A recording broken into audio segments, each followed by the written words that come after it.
Hello. All right, let's get started here. All right. So today, what we're going to be working on, I'm going to keep working on the magic system a little bit. Probably going to expand my my magic button. Right now it's just kind of fire, water, doesn't really do much, no functionality. Gonna start working out some of that functionality. I need to create some resources for those spells, start working on what that's going to look like. Ultimately, I'm going to want it to draw from a CSV. For now, I'm just going to create some resources. Keep it simple for now, and then we'll go from there. And so we'll see what that looks like.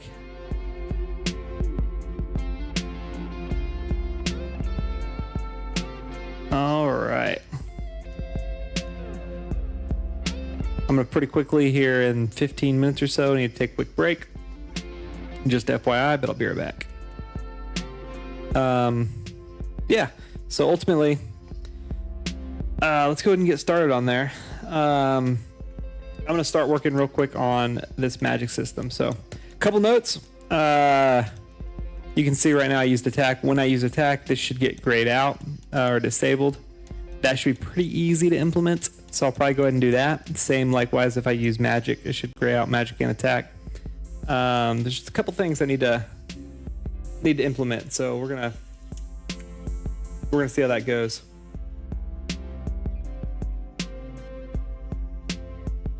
All right. I also updated the stream to be 1080p. It does look better. So, okay. Let's go ahead and get started here then. All right, first things first.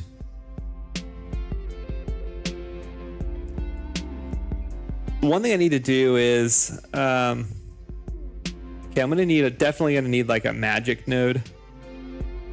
Let's go ahead and just get started on kind of what this looks like.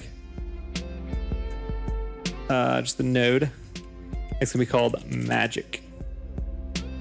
Okay, I'm gonna put it up by under attack movement.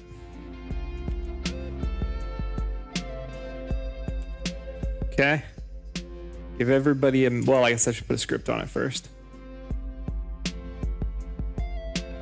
What the magic node's gonna do likely is load in people's magic abilities. So I am gonna want this to be pretty smart, and I'm gonna need to dynamically assign magic abilities based on a resource sheet. So I don't know if I'll do all of that today. For now, I do want to start making the node, though. I may do that today. I need to start defining what magic looks like. But for now, we'll set up the node. All right. So ultimately, I need to create... I know you can't. Let's see. Let's do this. Okay. So I need to... within this magic folder, let me go to resources here. Okay, so that's equipment. I need like a new thing here. New folder for magic. All right, so now I have this new magic folder and I can start defining resources. I will need a script.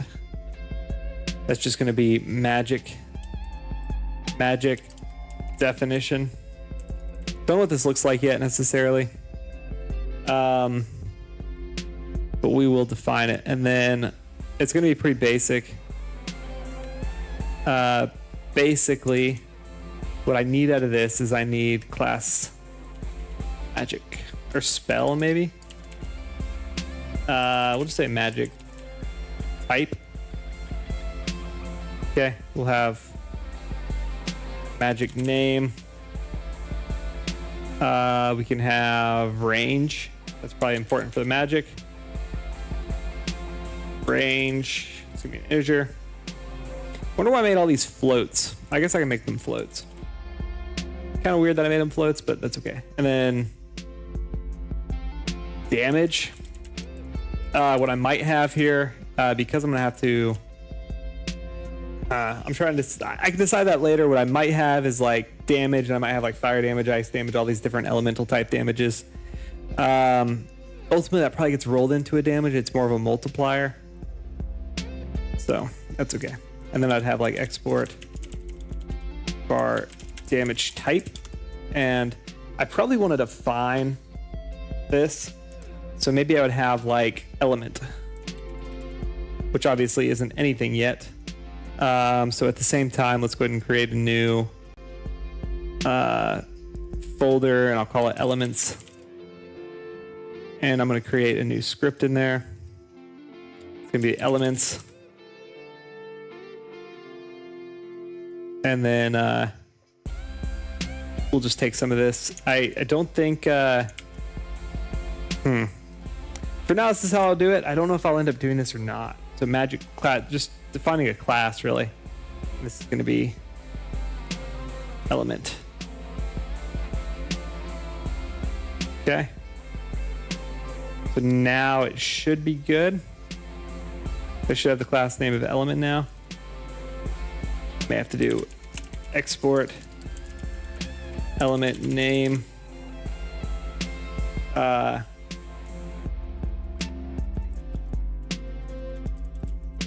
String.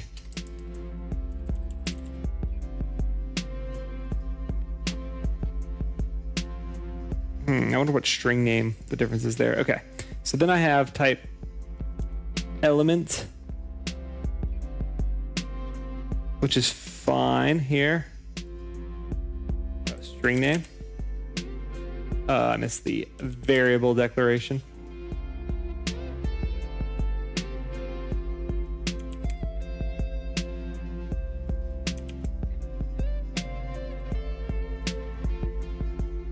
There we go. So that resolves now, and I have type element. Let's see what else I need. Probably accuracy, which most of them are probably going to be... I already have accuracy. Look at that. Okay, speed is probably a good one as well. Okay. Accuracy. Yeah, let's use attack range, actually.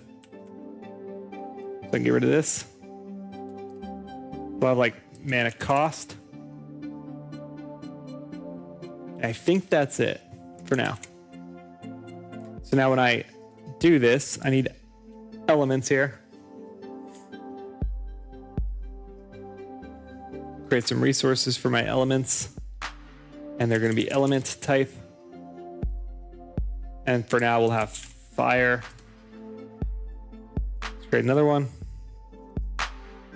We'll just do fire and water for now. Oops.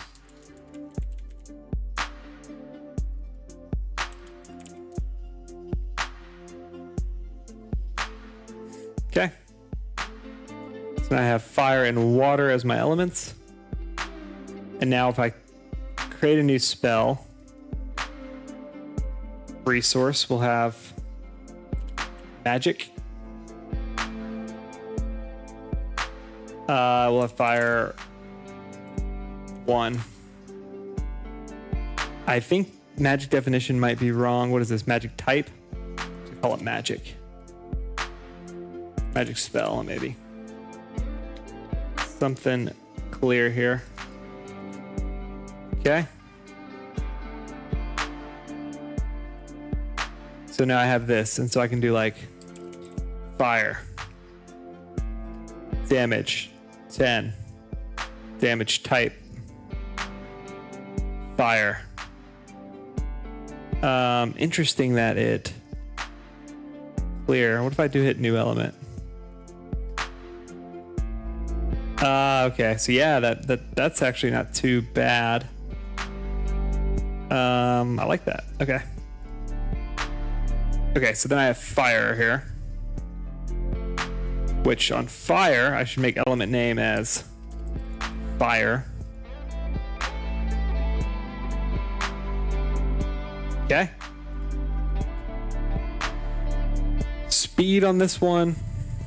I mean, we'll make it like 10, attack range, 4, mana cost, 10. And then we'll have a new resource. That's water 1.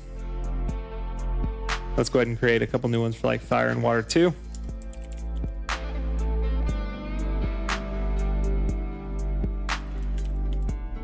Oops.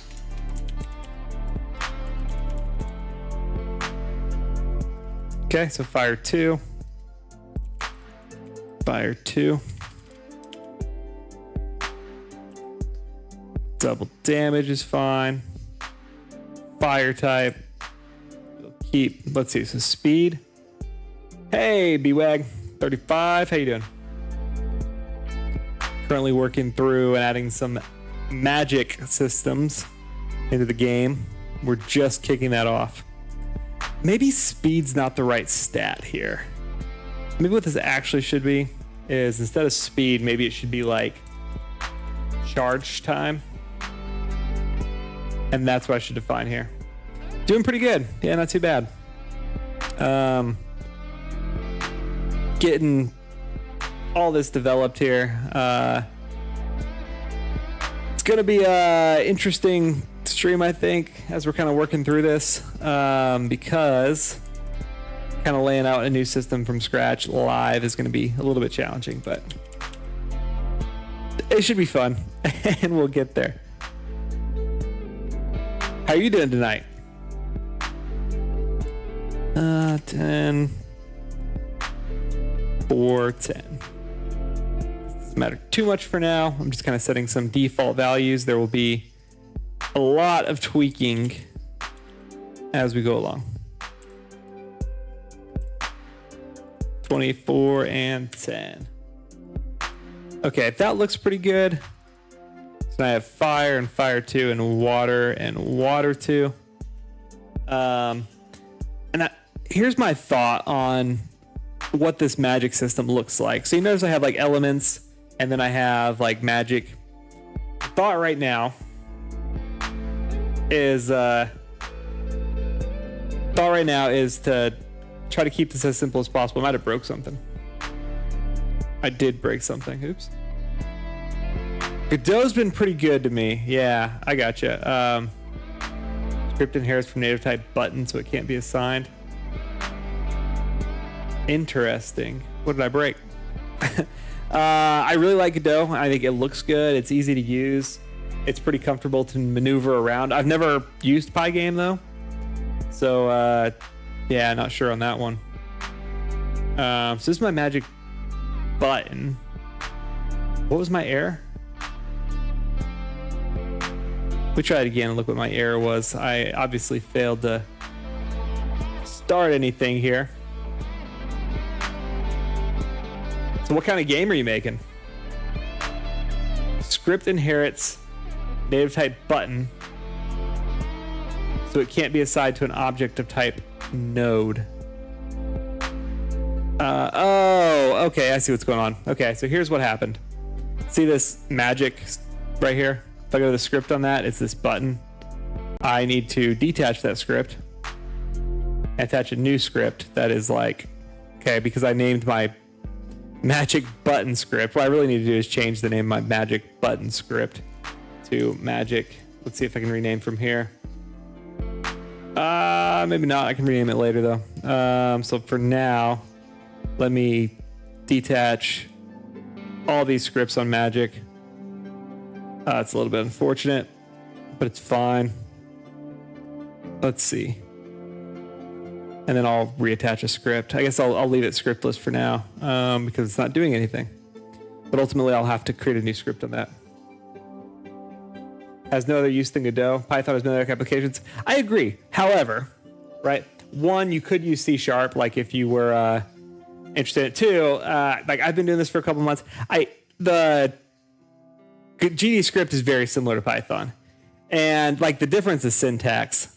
So I don't know a lot about Pygame, but like the difference between GD script and Python, if you learn GD script, what you need to learn to do Python is syntax.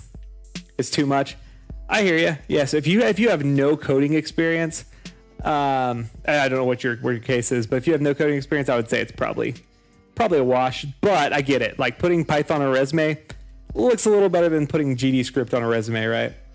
So I do understand that's a challenge, but most of the difference between like these programming languages at this level, like these kind of scripting languages like Python and stuff, is all syntax, and they translate to each other really well. Like if you look at some of my code, if you look at the code here, right, and go look at like some Python code, or if I were to code this up in Python, it would look very, very similar. Of course, different syntax, but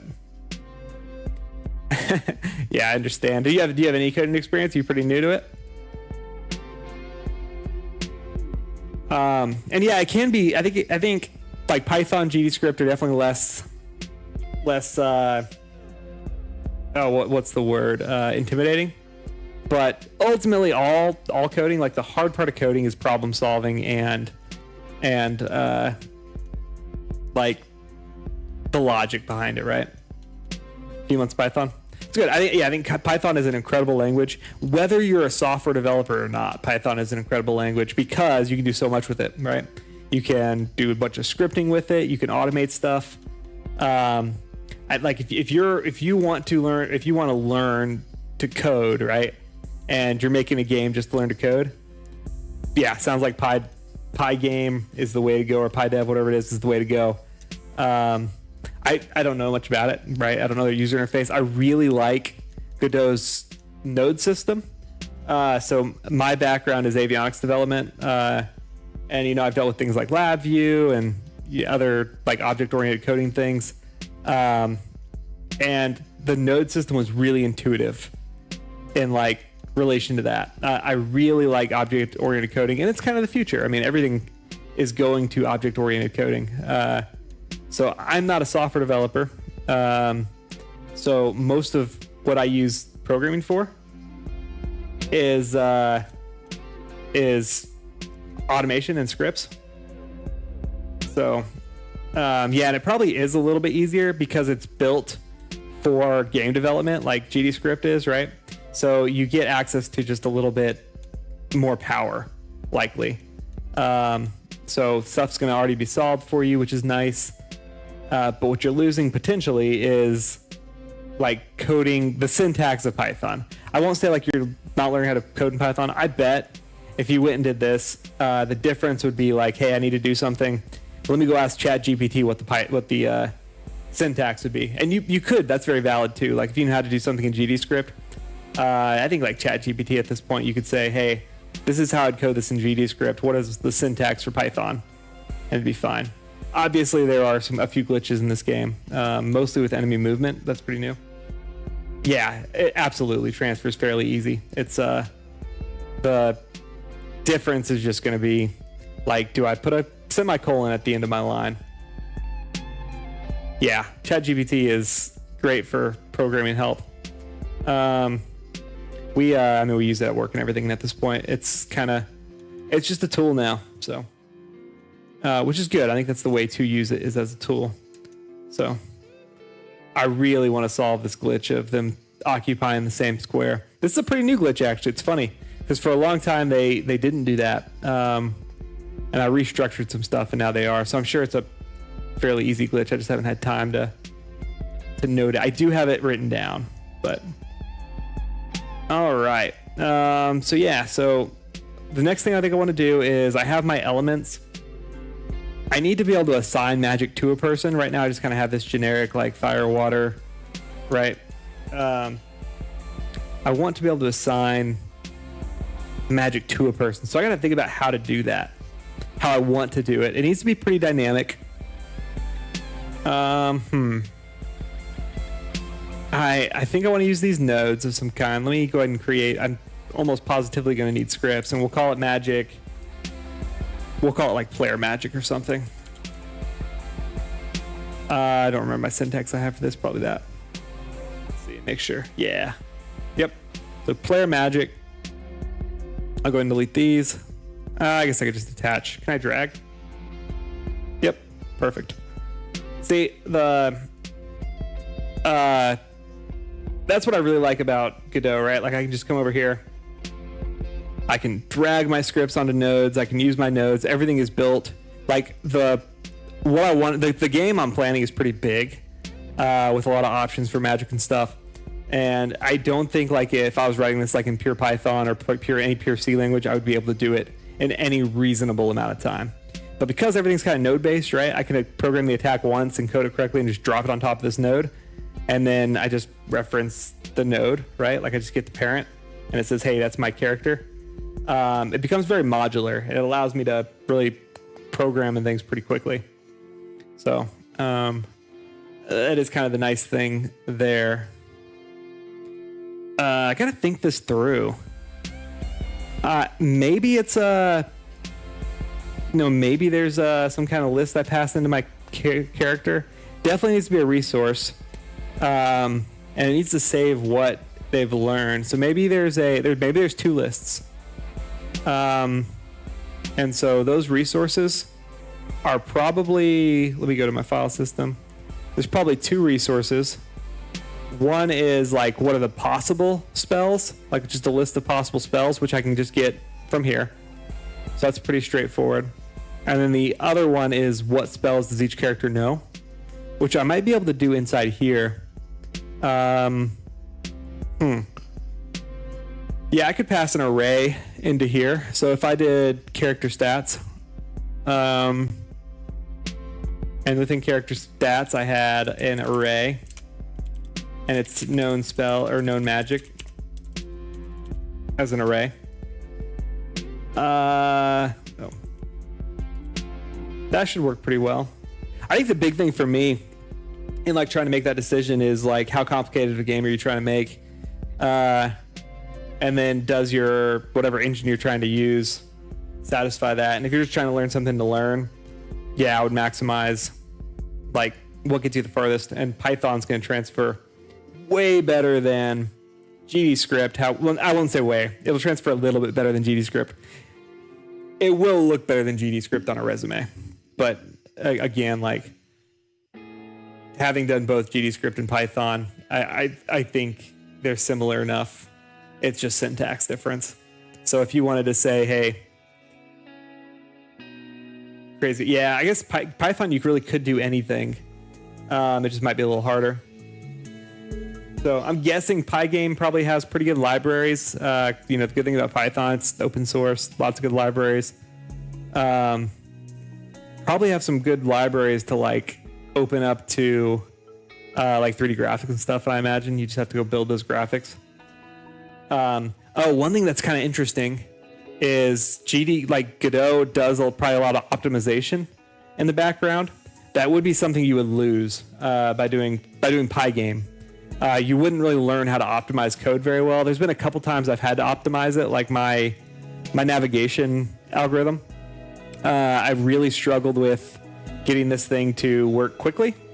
It would stall out for like several seconds when I would try to like move somebody, and so I had to really like focus on optimization.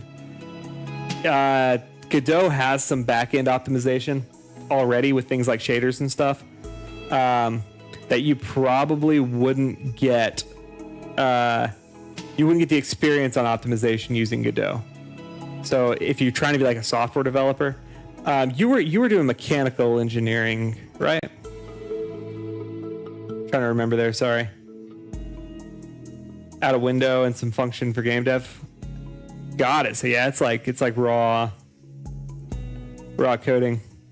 So yeah, like as a software developer, I think the optimization is important. As like a mechanical engineer, what you would be doing with it, the optimization is probably not important. Like for example, one of the more recent automation projects I've done with my group is we use Jira for tracking all tasks, right? And so what I did was develop a tool that would go scrape data out of Jira and throw them all in as we're tracking milestones coming up, right?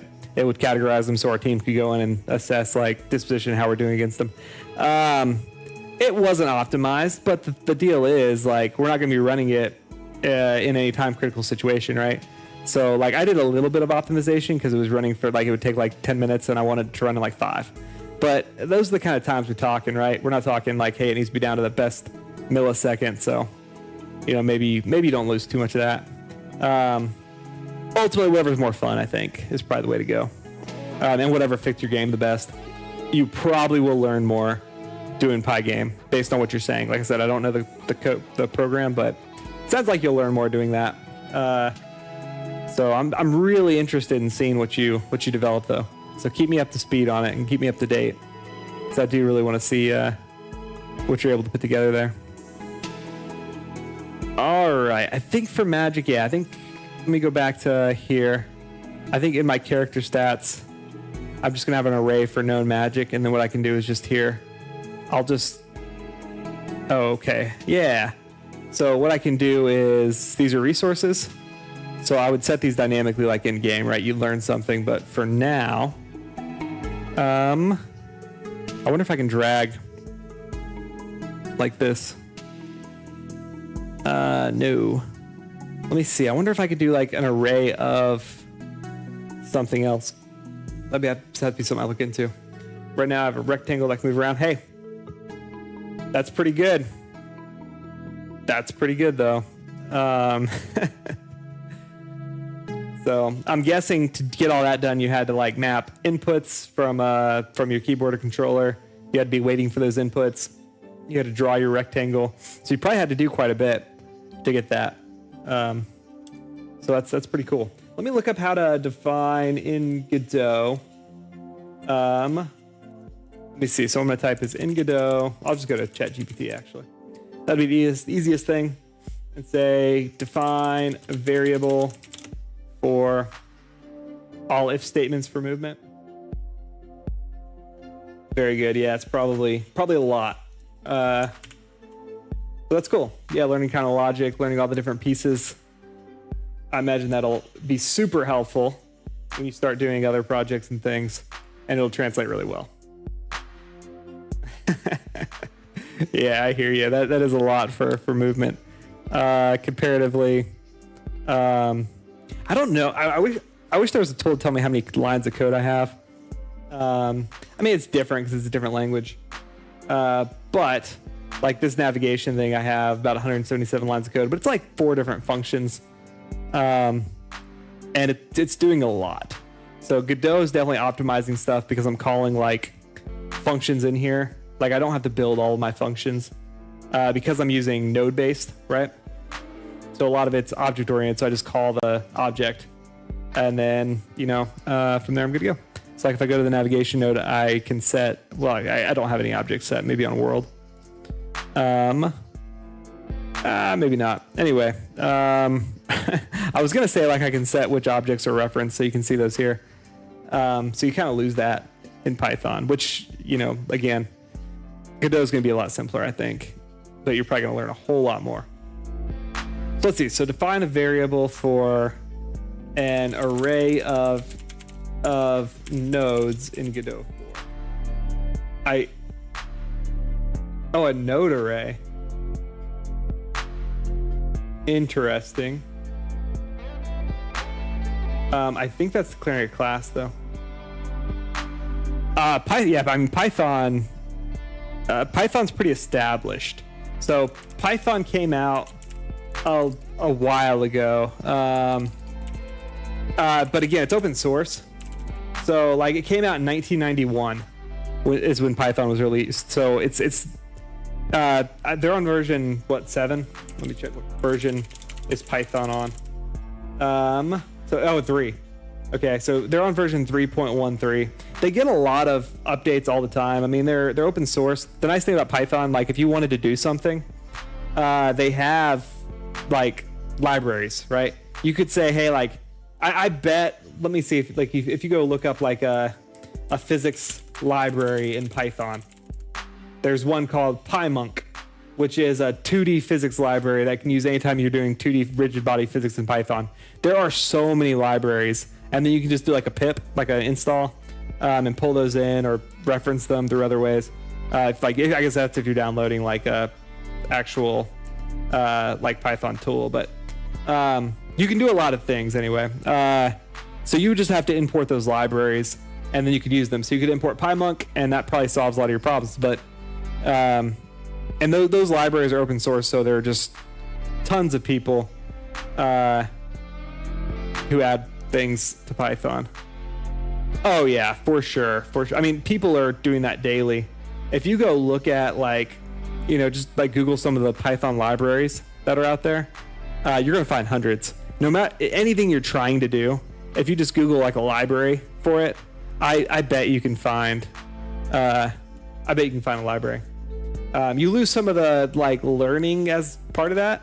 Like for example, this right here is called an A-star algorithm, and I'm doing this blind, but if you Google like A-star Python, there is an easy A-star Python library out. There's tons actually of Python A-star libraries out there that you'd be able to code and pull them in.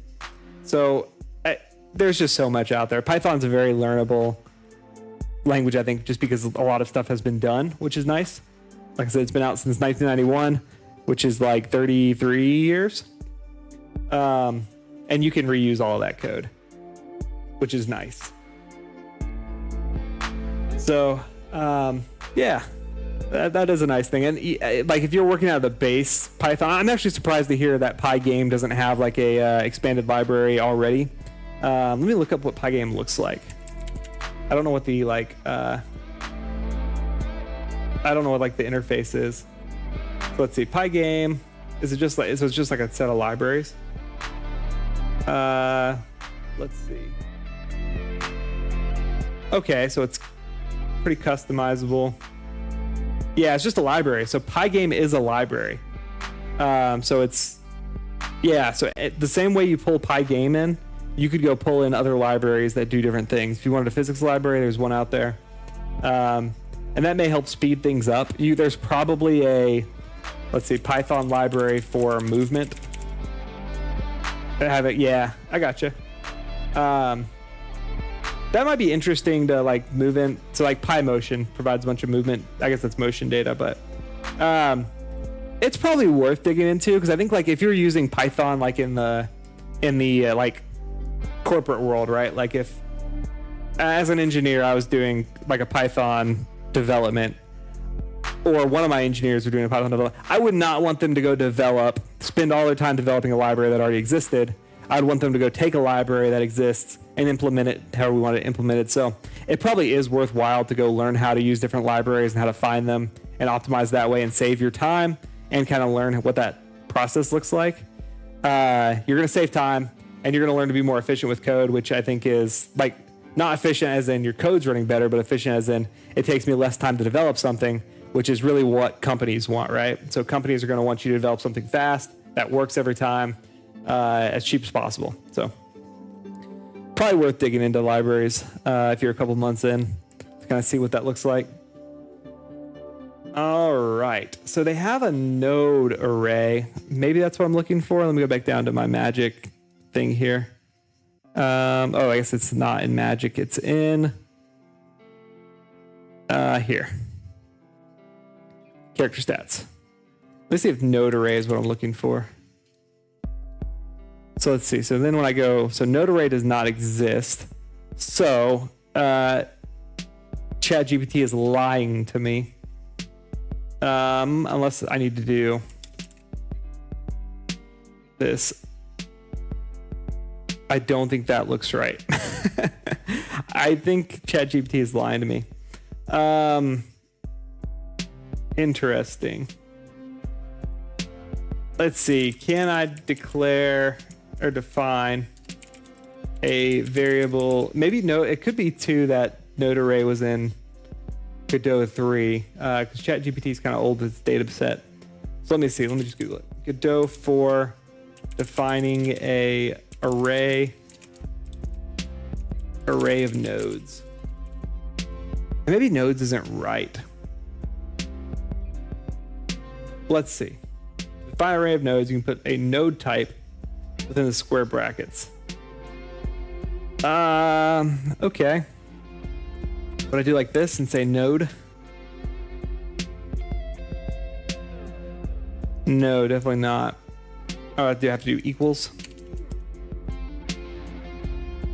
Okay, and then what do I get?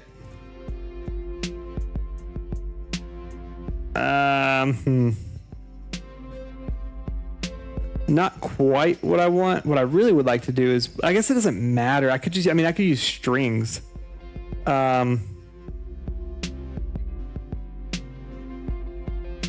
Let's see.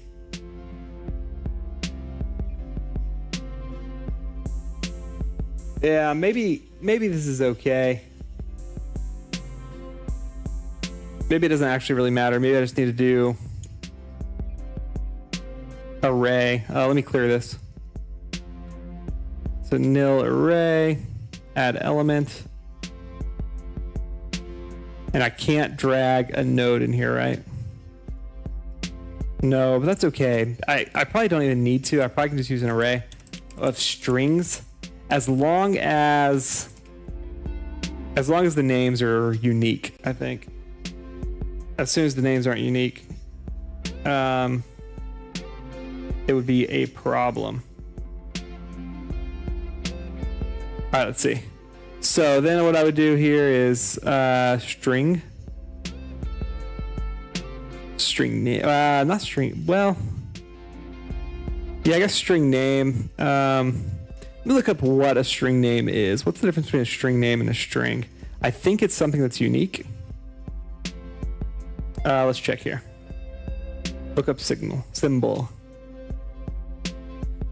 Designed for general purpose repetition of unique names. That's right. Okay.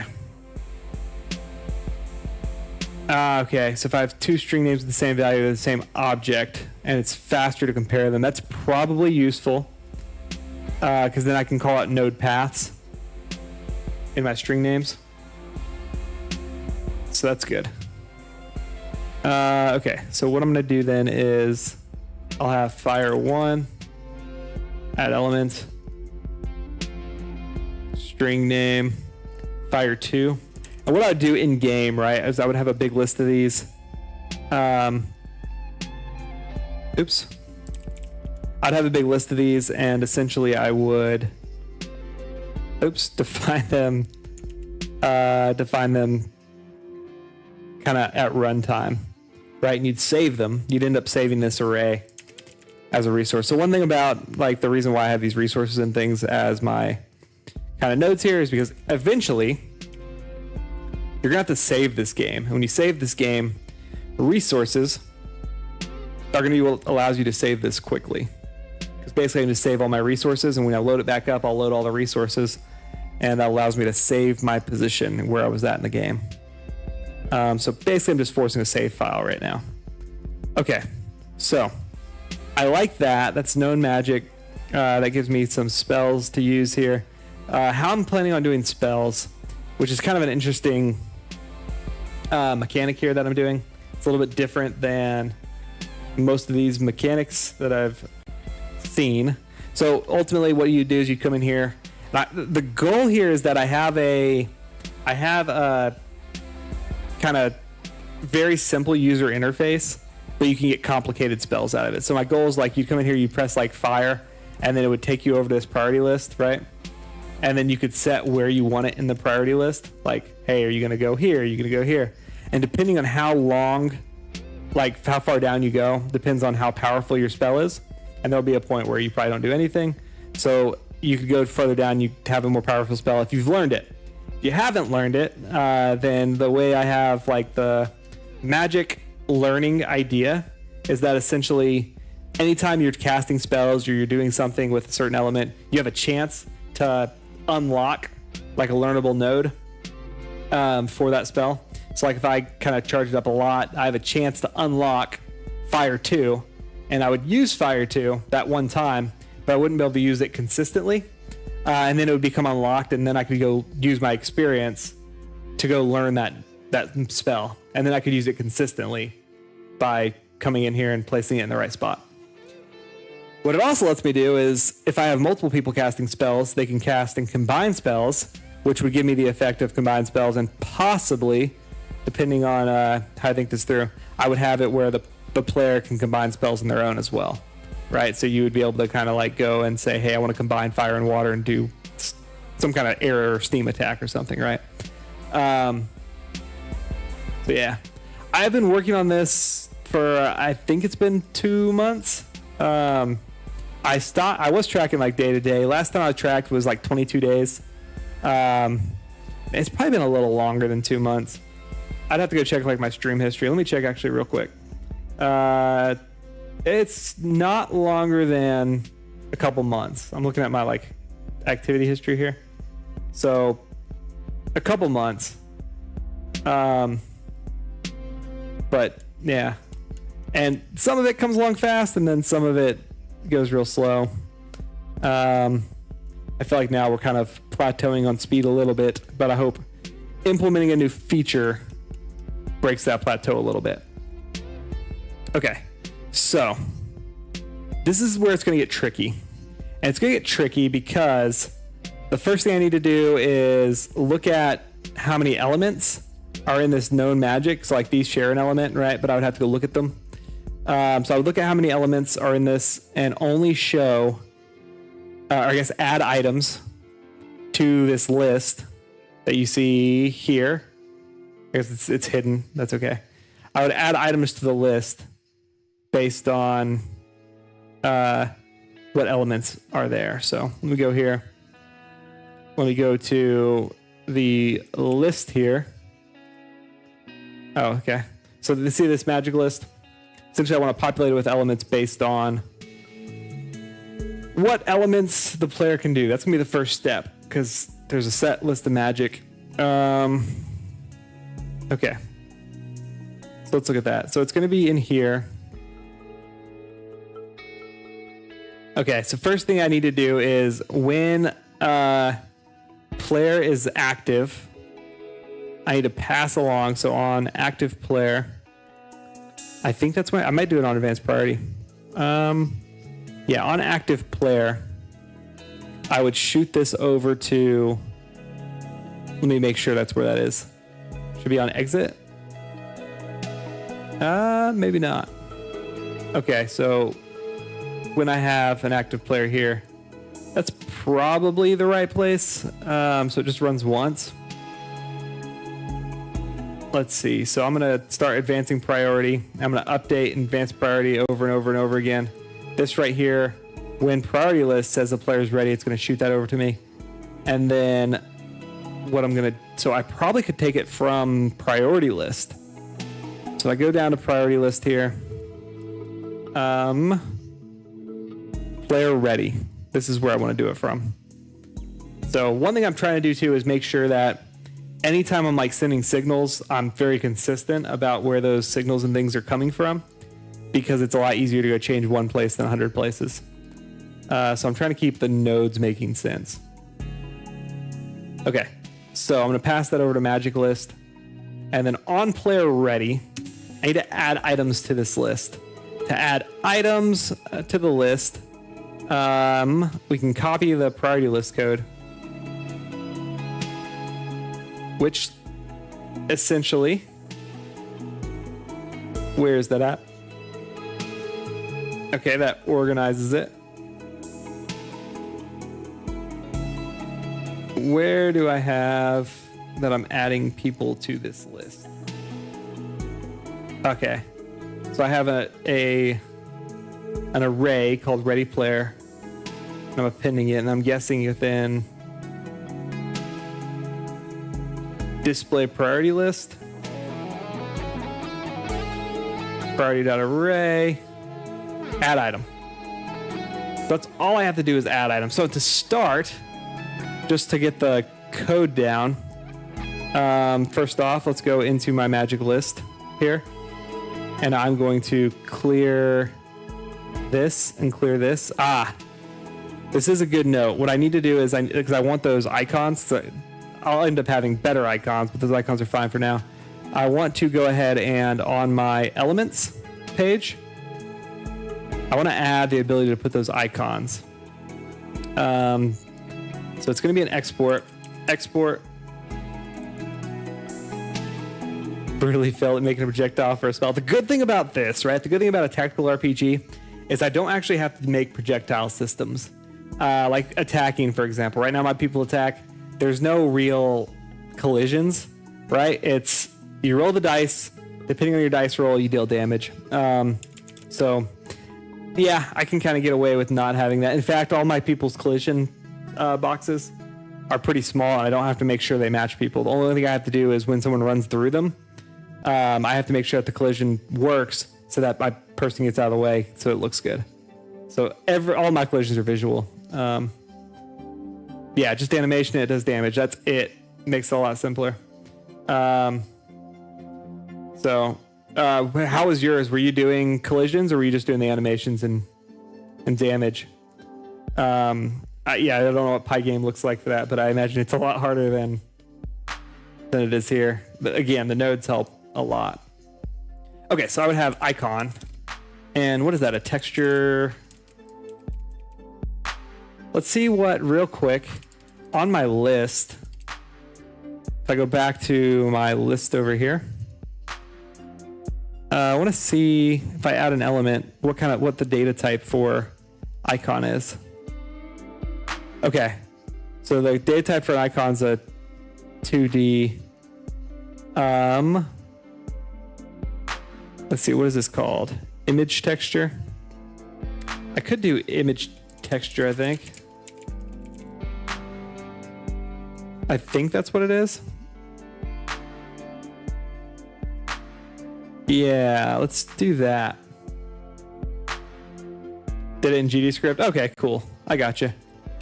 That makes sense.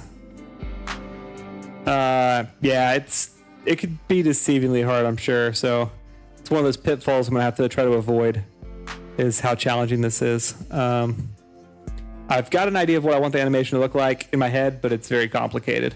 The thing I'm trying to balance too is like, nobody wants to sit there and play a game and just watch animation after animation after animation. So I'm trying to make the animations kind of go as quickly as possible and be skippable.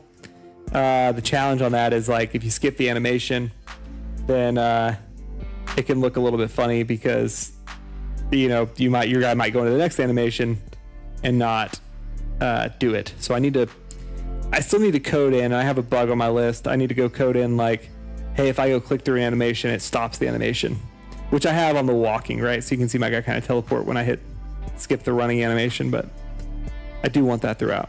Okay, so let's see. So it's texture 2D. So I'll add, for now, like on this, I'll add item. And I'll say, oh, nice. Okay. Okay, for now I'll just do fire 2, comma. And yeah, you can see this is actually texture 2D here. I need to add a file. How do I reference that? I think I could probably come in here, go to my art. Okay, actually, let's not do that quite yet. Let's go here. So it's an image texture. Let's drag. Consider leave the animation time longer than add available 2 or 3 time unlockable battle speed. That's not a bad idea too, actually. I like that idea too. Just kind of leave them and then go modify it. Yeah, I do like that. I'll think about that. Because yeah, then yeah, I can have it just speed up rather than completely disappear and losing or skipping the animations. It does look a little funny when you skip the animations. So let's see, this is probably a texture 2D instead of an image 2D. Let's see if that changes anything here and lets me drag that on. It does. Okay, perfect. Okay, so then what I need to do is let's go back to this script. Magic list script. All right, I'm gonna add item. I need to reference this element, which is in my file system, I guess. So I need to load, this resource. So let me go, how am I loading resources? I think I'll go to character, body 3D, and I should see how I'm loading resources here. Oh, this is my camera. Is that my camera? No way, right? Interesting. That's not my camera. What does this go to? I use it a lot. It looks like my camera. It is my camera. What is this? Oh, it's my spring arm. Okay, so that's another thing is name these better than I do. Okay, so let me just go. Is it player? It's player. Okay, so let's see. So in here, I have like load stats. That's basically what I need. Is the same type of thing here. Except the interesting thing is I am taking like my assignments and stuff from here. What I need to do here, let me just go ahead and add this function. Let's go ahead and create some variables. Variable element name, variable element icon. Okay. And then I would have like, when I have this, I'd say load elements. And I'll call this load elements. And what I'm probably gonna do is it's gonna have to go through, I'm gonna need the player, so var active player. Definitely need that. Ready player, and I could say active player equals ready player. Essentially, I'm passing the ready player over from my priority list, and then from there, I am actually. Did I connect it? I thought I did, but I don't see the. Okay, it's just not loading, which is fine.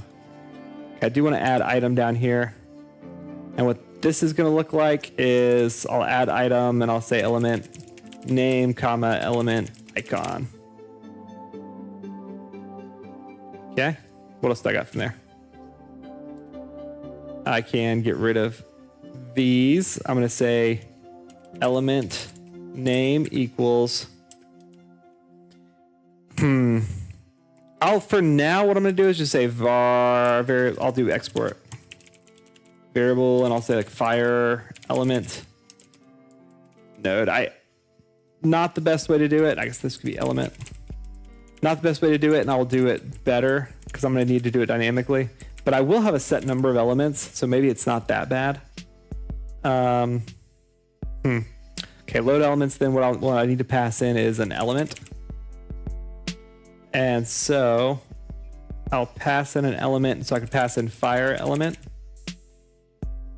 And then I would say element dot, and then I could go back to my element list here. So element dot, element name, element name. Oh, that's unfortunate. I need to say like selected element name or element. Yeah, we'll say selected element name and selected element icon. Okay. Selected element name equals element dot element name. Selected element icon equals element dot icon. That's what I think this is. Yep. I haven't defined the water one yet. This is gonna be water. And then I'll grab the art for the water and drop it in. Okay. So the icon, and I just add item like this. And what I'll do is I will create a variable. I'll say like attached elements array. I guess here I can say equals fire element, comma, water element. And then I could say for each, or for element in attached elements, load element. Okay, that was a lot of coding. Needs to be selected and selected. A lot of coding, but I think that gets me there. So we'll find out. I do need to clear. Let me go check what the function is to clear everything. Right there. Look at that. Clear. That was pretty easy. So when I first get into this, I'm going to clear. And then set that. I would dynamically, what I will do is dynamically like look through active player. And I can do that a little bit cleaner and better. Okay, let's see. Ultimately, ooh, it broke it. Okay, so invalid element name on base nil. Okay. Oh, you know what? I never selected where those elements are coming from. So if I go back down to magic list, I never selected fire and water element. So I just need to go to the system here and just drag in fire and water. That's not bad. Okay. Let's see what happens now. Okay, still issue with element name. Interesting. Okay, what do I got? So get element name on base nil failed. Interesting. Let's see if I can figure this out. All right. So I have these two elements. I'm creating an array here of those elements. Let's just go ahead and create some print statements here. So I'm going to print attached elements.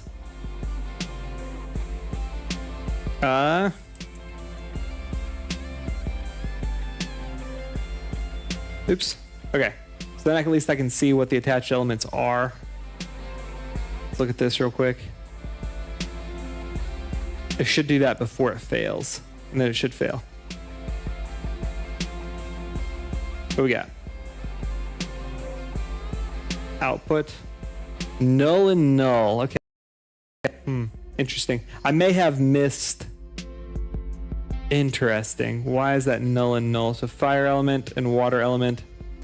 Unless I didn't save for some reason. They didn't save on the screen. They are there. Interesting. Okay. Oh, well, I'm not really loading them. I think I am, right? Let me look at my player real quick, my player script. Maybe I'm missing loading a resource. There could be a thing I need to do. Let's go to load stats. Nope, no real thing I need to do. I was thinking maybe there was like a function that I needed to like load a file. I don't think that's the case. Okay. So ultimately it's no different than this. So magic list has fire and water defined. However, you see here I'm getting null and null. What could be happening is I might be defining them too early. That's probably what's happening. So I'm in a condition where like I'm not loading in these export variables early enough, and so I need this to be on ready. That probably does it. Essentially I need to say, hey, after when you're in this loop, define that. Let's see if that helps here. I have a good feeling about it. Yeah. Okay, that worked. Okay, so moment of truth here. I should be able to press magic and fire and water should be there with their icons. And they are. Look at that. Not impressive because it was already like that. So let's add a new element and see what happens. So we'll go ahead and add a new resource here. And we'll call it ice. Okay. So now you can see there's a new ice resource here. Oh, you know what? I need to delete that because I did that wrong. It's interesting. I know you can't see when I do menus, which is unfortunate, but Godot uses like pop-up windows for everything. Let's not use ice. Let's use something cooler. So my brain's having a serious debate. Want to use GDScript? I gotcha. They're for sure not capable. I would say, here's my thoughts on it, right? As someone in engineering, do what you're going to stick with, right? If you do like a project and use Pygame and it's not really what you're trying to build, it's going to be really hard for you, and you're not going to get as much out of it as if you like did something you're really passionate about. So I would say go ahead, and if GDScript or if Godot gets you there, I don't think you're losing that much out of learning GDScript over Python. It's going to translate pretty well. And then you can always have like side projects, right? It's like after you're learning GDScript for a while, you can go do Python projects. I have other projects, right? I'm doing a software controlled radio for my old truck, doing other software projects, right? Like that. And you learn that way. So I think that's completely fine. Sand manipulation. Is that the next spell? Sand? Do earth. Yeah, that's a good idea. We'll do that. Still 5 or so years from seriously needing coding. I agree. Yeah, you're being in high school. From seriously needing it. Like in college, it's going to be really helpful. But it's going to be helpful because like you could go automate some of your stuff. But those are good Python projects, right? Those are good times to learn coding. If you have like a base in GDScript, it's going to make that so much easier. Let's see. I'm going to find a good icon real quick for what Earth should look like. Or maybe rock.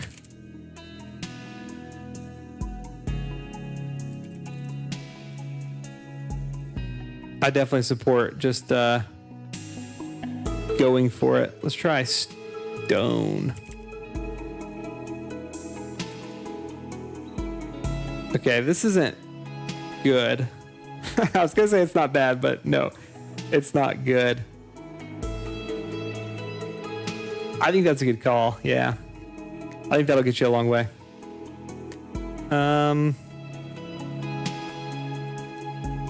Maybe mountain. Sorry, I'm looking at clip art. Mountain. Okay, that probably works. Earthquake might be a good one.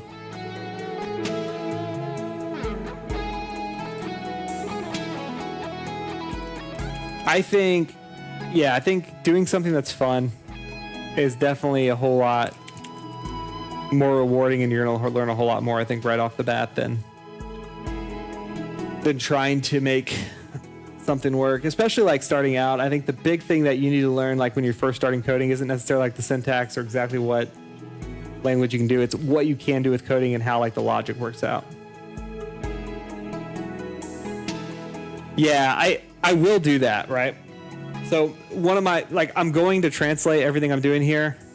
I'm going to translate it to be able to run off a CSV, but I got to set up the base code first. And then what I'll do is once I have everything running out of a CSV, I'll say, hey, ChatGPT, go generate me all these spells and all these stats in a CSV, and then I can just go tweak them to balance it. So yeah, I do think that's the right way to go. And I'll do that with weapons, and I'll do that with quite a bit. Hey, Journey. How's it going? You can come up with your own for sure. I think it depends on what your goals are. If you want to do something, like if you're trying to be creative with like spells, or if you are trying to make something kind of quick. And so, kind of depends. Let's see. I'm going to crop this. I know you can't see this. You can't see I need to get PowerPoint on this screen. Let's check here though. I can't find the crop button. Oh, I gotta convert it to a shape maybe. All right, and we'll get rid of this little sun here. And then I'm going to save this as an image, and then you'll see what I have here. Save this as Earth. Okay. So ultimately then, now I have this new icon for Earth. All right.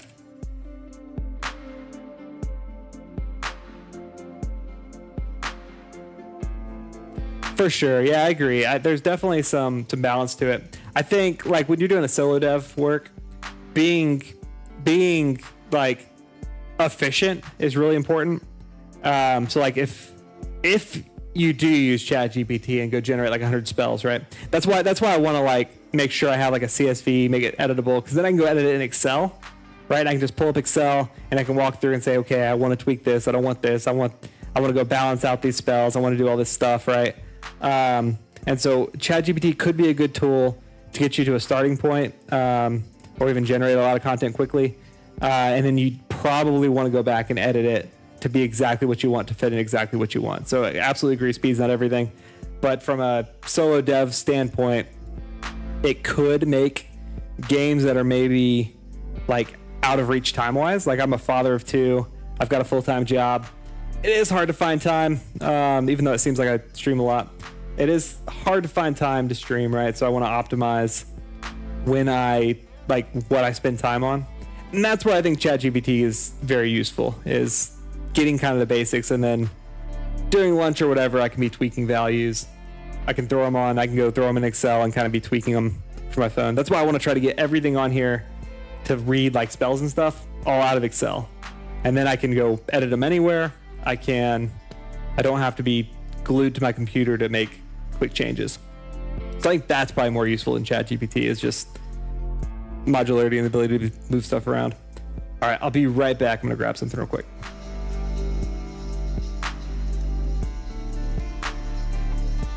Hello, thank you so much. You're on sale. Nice, thank you. All right. Were you able to get your stuff okay? I did, yeah. I took 198 to you. Okay. Because they took cash. But I still have a lot of cash in my wallet. Okay, thank you. Good enough. They were only $16. Oh, nice. Okay, cool. So that's cheaper than I was at. So I got 2 and I have the rest of the cash. No, it's fine. Yeah. Cool. I Sounds just good. took that out. Yeah. Thank you. All right.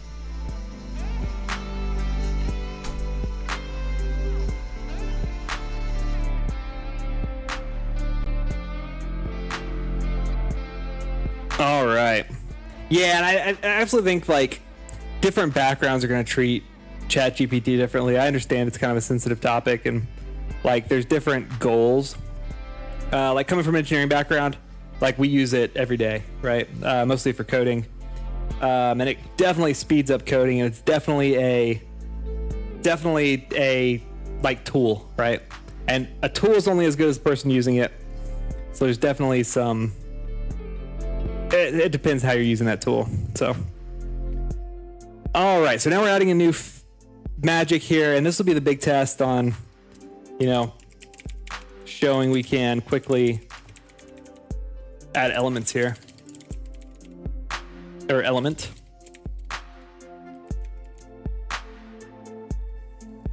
All right, and then I'm going to add earth element, and I need to dynamically create this array. So let's see. And you'll notice it's funny because I like when I'm coding, I usually don't use it like here, right? If I get stuck, I will. I think that's the big thing, is it's really good at taking code, looking at it, that sort of stuff, and maybe optimizing it or offering examples. It doesn't know Godot 4 because the data set it's working off of is older than Godot 4. So it's going to give you some bad results if you try to use it on Godot 4. And that's where you have to kind of know, hey, what's useful, what's not. And the same for anything, again, the tool is only as good as the person who's using it. So, all right. So let's see. So now I'm going to pull in this earth element here. Ooh, okay, that's the icon. That's why. So I'm going to go pull down here. So now I've got an earth element. Let me make sure I've populated my magic icon correctly. I have.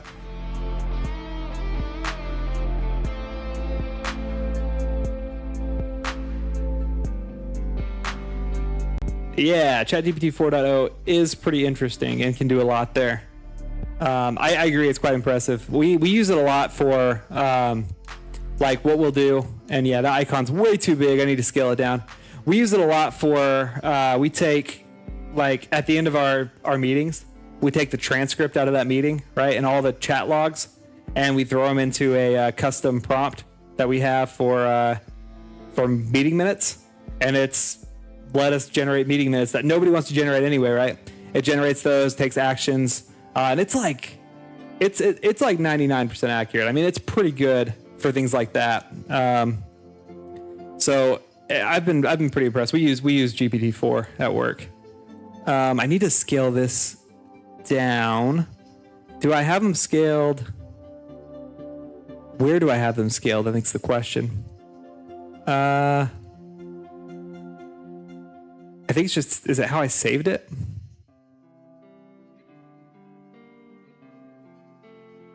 I agree. It is more impressive. It is more impressive to create them on your own.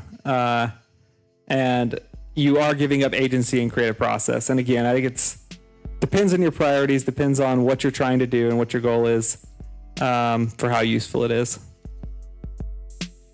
Let's see. I don't know where I scaled this at.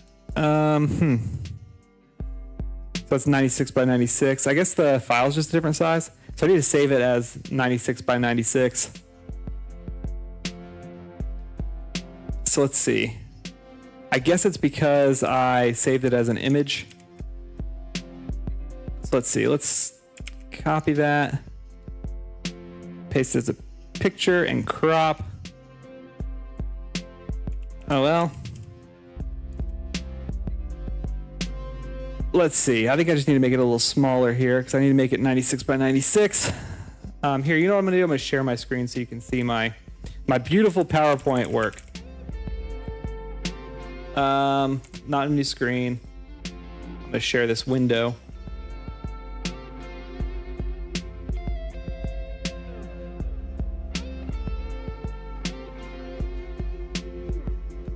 All right. Very beautiful. Okay. Let me make this so it's not covering up the entire screen. And as an engineer, my art tools consist of PowerPoint and Excel. I am learning Blender. We're not quite there yet. So let's see. So ultimately, I needed this to be half the size it is. So let's do this. Let's paste it as a picture so it's all together. And then I'm going to scale it down by 50%. And then I'm going to save it as a picture here. Thanks. I will be honest. I didn't make them necessarily. I added an icon from Microsoft. So Microsoft made them. Thank you, Microsoft. I would not be able to use these in game, right? So I'm thinking I'm going to probably have something commissioned or draw them myself because that could be fun. Or design them in Blender, right? But yeah, Microsoft has some pretty good, and again, yeah, it's simple and effective, right? Perfect for prototyping. What I'm doing right now is prototyping. This is what I need. It's just something to save its place until I can make it look better. Okay. So let's see. So we'll close that out. Now this is 67 by 45. What are these? 96 by 96. And they're both 96 by 96. So I need to scale it up by 50% to so the 75%. Let's see. What does my height and width? These are in inches and these are in pixels. Your spell's being casted from a book? No. So the way the mechanic's gonna work is, oh, look at that. So the way the mechanic's gonna work is you'll have, so the core like mechanic of the game is that essentially at the start of the game, there's not magic in the world. And then you're going to do something's going to happen where magic's introduced into the world. Currently working on that part of the story. And then when magic comes into the world, everybody's going to kind of be learning at the same time. So what I'm going to try to convey is like the sense that, hey, you can't really learn this from anybody. Nobody knows it, right? So you're going to kind of fumble into learning magic, right? Kind of like a wild magic system, if you're familiar with that kind of thing. So like you might try to cast a spell or you might try to do something and you end up casting a spell, and you would kind of unlock a node to be able to go then spend experience points on learning that spell. They're going to be very elemental based. So like one other thing I'm doing is like titles. And so like after you unlock your first fire spell, you may get a title like Fire Mage. While you have that Fire Mage title attached, you have a higher chance of learning fire spells, if that makes sense. Apprentice is another one I'm doing. So while you have Apprentice attached, maybe you have like an equal chance to go learn spells from different elements, right? So that's kind of the feeling I'm getting. I do think it's going to be a cool mechanic. It's going to be challenging, I think, to try to convey. But yeah, I kind of like the idea. So we'll see how it pans out.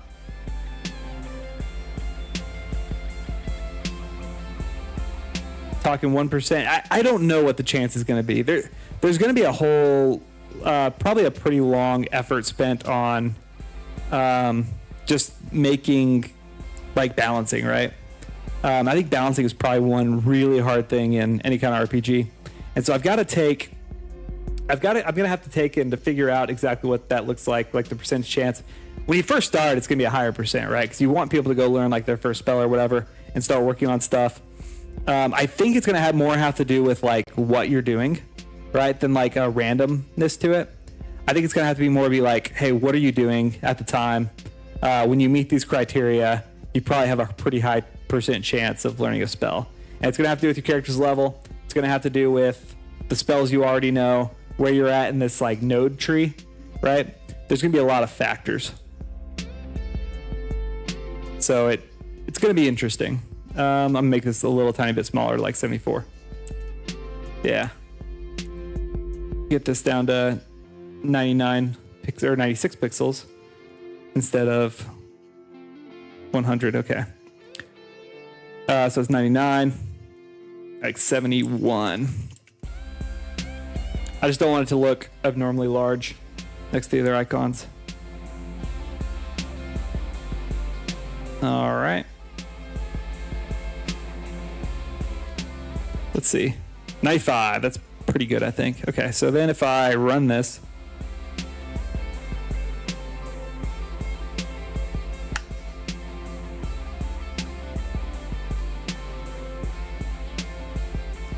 All right, magic. Okay, that looks pretty good.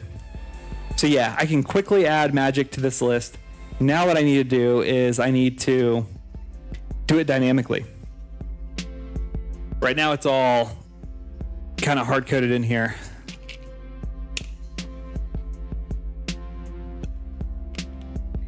All right. So let's see here. Okay, so right now I am getting the character.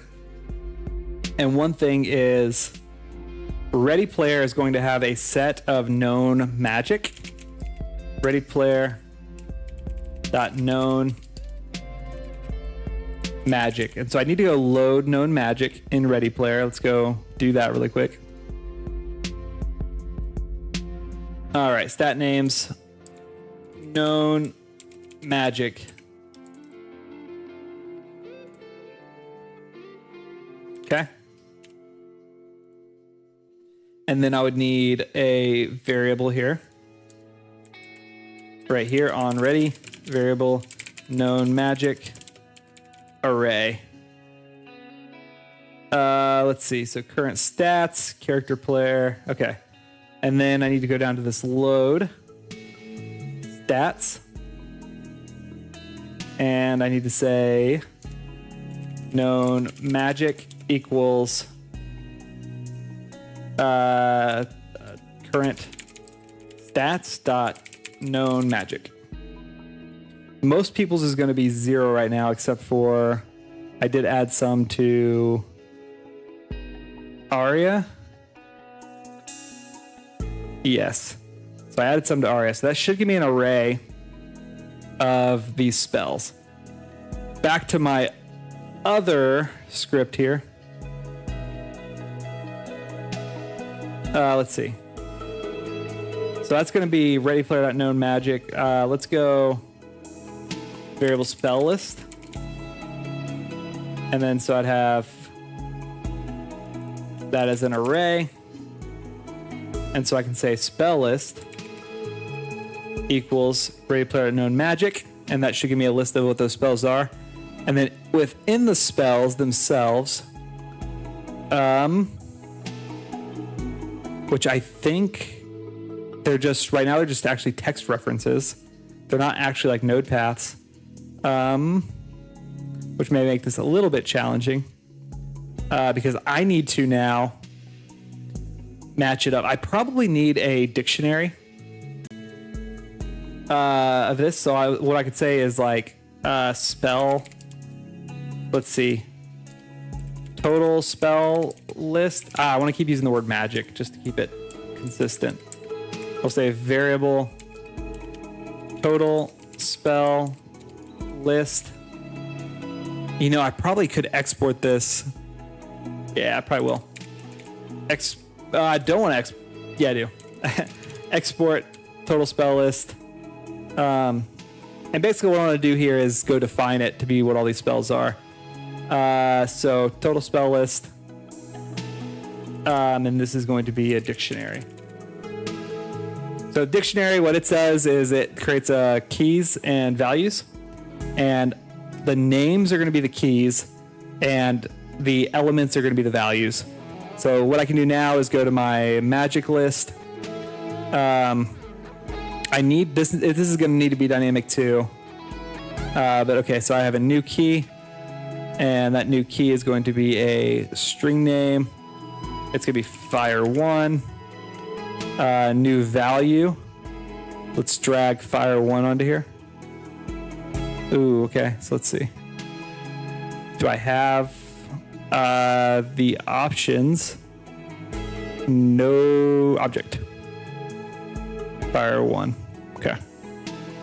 So let me add a couple of these. I need to figure out how to do this dynamically too, which I guess I could now. That's okay. For now, let's do this.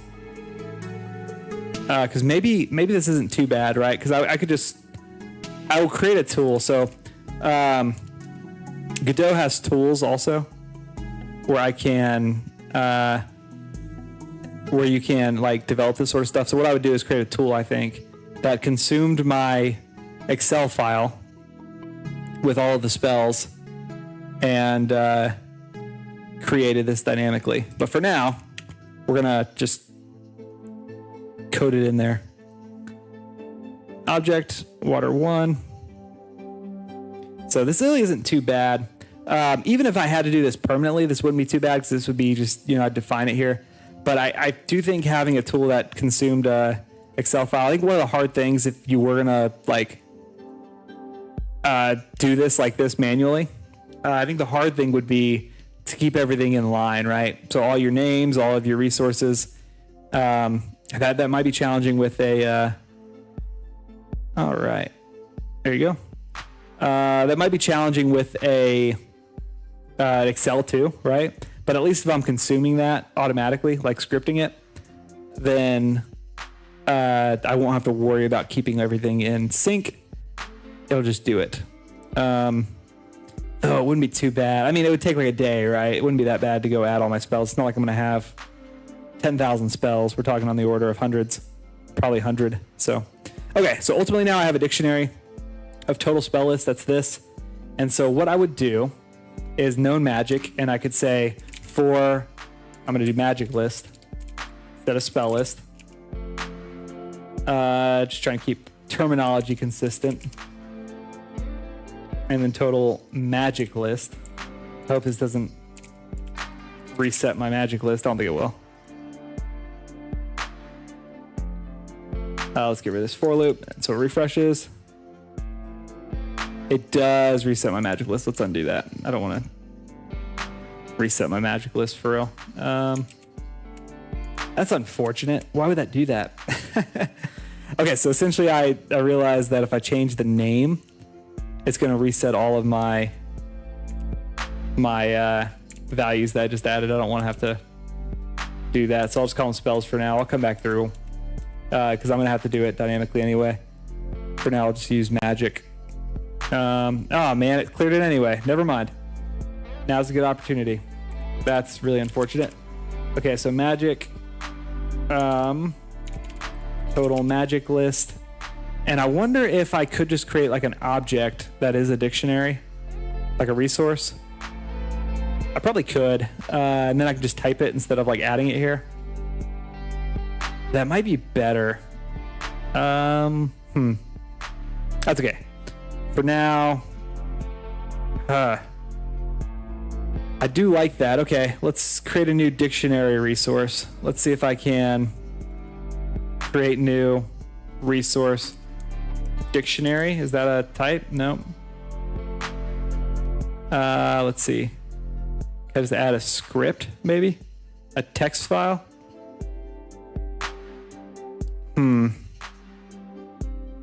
I don't... That's okay. We'll just build it again for now. I'll come back to it. Okay, so string name, fire1, value of an object. Let's create a few of these. String name, fire2, string name, water1, string name, water2. Okay, and then fire1. Oh, I need to set all of these as objects.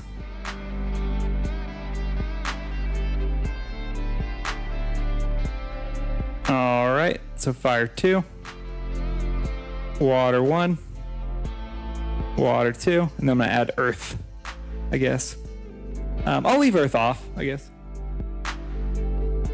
Very decisively undecided for sure, Captain Fubar. Yep.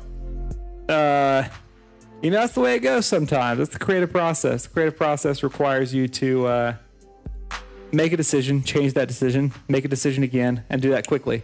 So if you can change decisions 3 times quickly, chances are you're going to end up with a good decision, right? Resource preloader, I haven't. That sounds like what I want, though. I'm guessing it's a tool. Let me research that real quick. So resource preloader, Godot. Ah, okay. I see. Adds a resource to the preloader.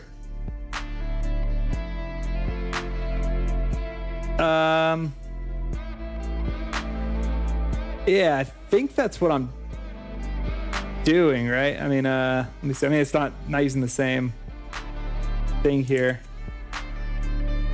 but that's what I'm doing right now, I guess, is dragging my resources in here. I just didn't drag in a dictionary, creating the dictionary. But I'll look up what resource preloader is. It sounds good. If it's I got you. So it's like a tool I use outside there. That does sound like a really cool thing to do here. So let me add, I'm going to add to my Trello here. I'm just going to add research/use resource preloader. Oh yeah. So you get an interspace. It does look nice. I think that is precisely what I was missing here. So thanks. Yeah, appreciate that. I will check that out off stream and likely implement it. So thank you. All right, so attached elements real quick. This is just gonna be an array now. So now I need to dynamically create this. So this is gonna be magic list. And then what I would do is say for magic in total magic list. Yeah, so this is an RPG I'm building. Essentially, it's a tactical RPG where I can show you real quick kind of what it looks like. Tactical RPG where kind of the main premise of the game, and I'm trying to design all of the mechanics around it, is at some point, hey, thanks for the follow, appreciate it. Oh man, I have my alerts beneath all of my windows. I just messed with all this. Let me bring my alerts to the top. There we go. If you want the alert, you're welcome to unfollow and refollow here. Oh, sorry. In the middle of coding stuff, so thanks for the comment on the skybox. I do like the sky. I do like how that ended up. Let me check real quick though. I did have an array that I dropped. Let me go back to my script here. Let's see.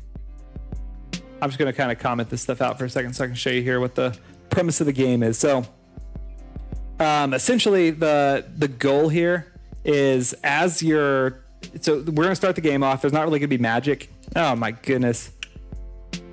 I might have to finish what I'm doing here first. So let's see, in load stats. Interesting. I didn't think I changed much in load stats. I guess I did add a function. It's probably good that we're testing it because ultimately I added a lot of code in without testing it. And I'm real bad about that. I'm bad about like coding for like 20 minutes and then saying, I should test that. I should test like everything along the way. Okay, so still load stat. Oh, I'm on the wrong thing here. Let's see. Okay, this is good that we're catching this, so I don't have to. It's probably here. All right. I might have messed up my my indices. So I need to really get in the habit of like doing a little bit at a time every time. Okay. So yeah, so ultimately it's a tactical RPG, right? And so the kind of idea behind the story is like it's going to start out in a fantasy world with normal kind of like melee combat, and then pretty quickly like magic is going to come into the world. And with that, like everybody's going to be kind of learning magic at the same time.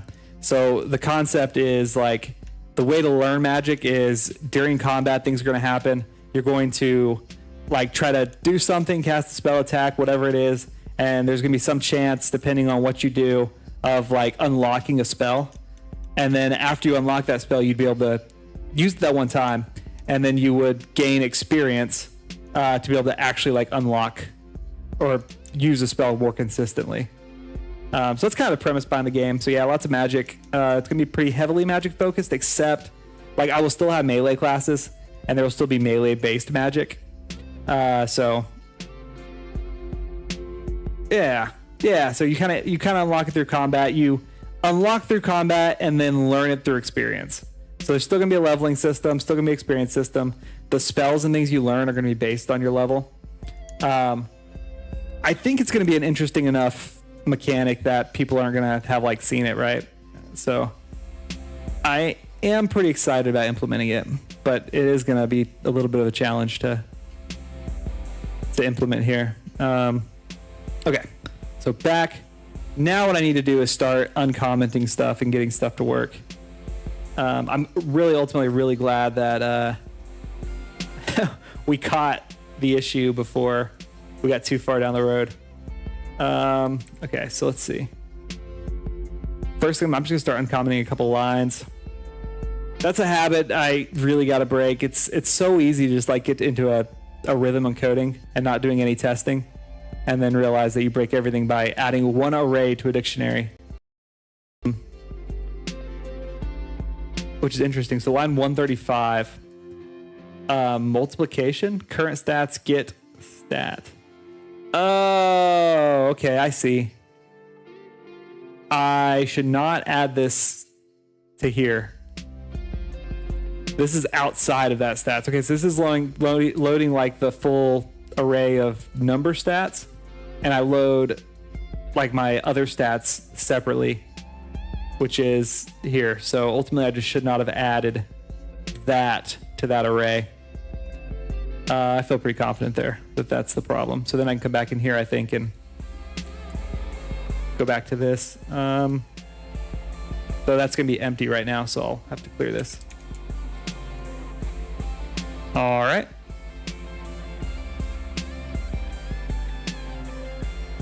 So let's see how that looks. All right.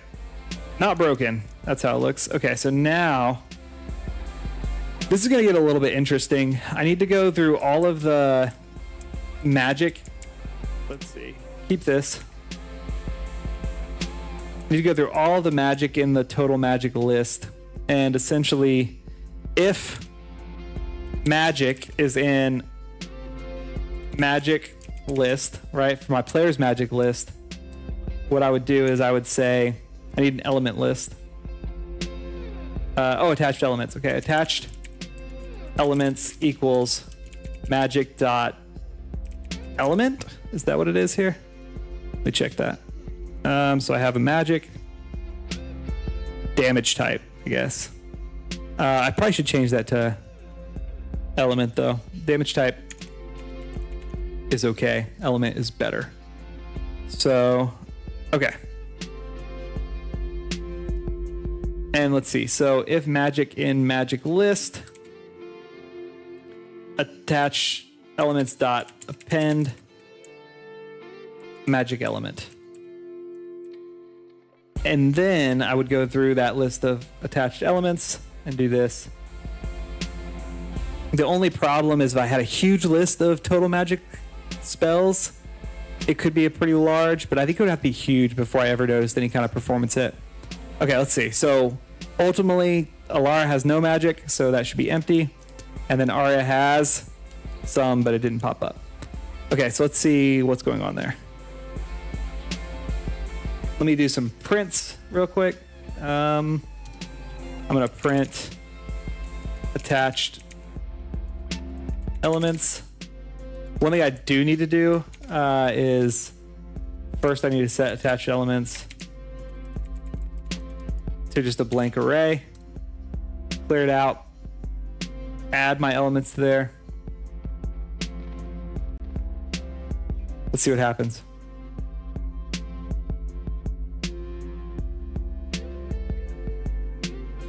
All right. Okay. And then, all right, so what do we got? So it's blank right now, that array. So let me figure out real quick. I need to add, so credit, by the way, to the skybox. I need to add some credit. That came from a shader that I found kind of a tutorial on. And then kind of made some slight tweaks to. But I do want to add like some credit things. So I'll probably add, here you go. Originally based on this. I'm gonna go ahead and right now and say this right here. I'm gonna add a function or a feature. What do you call it? Like a chatbot command. There we go. Add a command to be able to say that because I don't want to not pass on the credit. Let me do that. I have to do it after the stream. Let me just add a Trello note to be able to do it. Actually, I'm already there. Commands.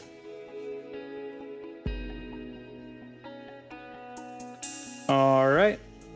And then let me add a new command. Command is going to be sky.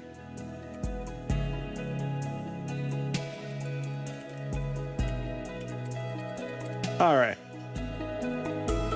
Cool. So now if we say sky. There you go. Very good. All right. So let's see.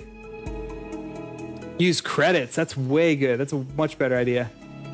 Let's see. I like that. Appreciate it. Let me modify this command. I guess I gotta add one too. Command or credits. We'll say sky is based on. All right. Cool. We can give that a whirl. Credits. Cool. And then I can add more as we go along.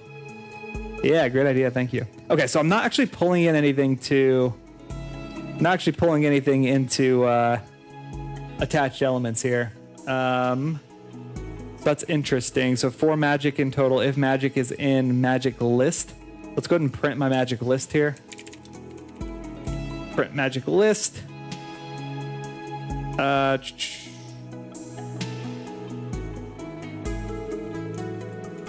All right. Print my magic list, and then I'm going to print magic if I get in here, and then I'm going to print the attached elements. See how that goes.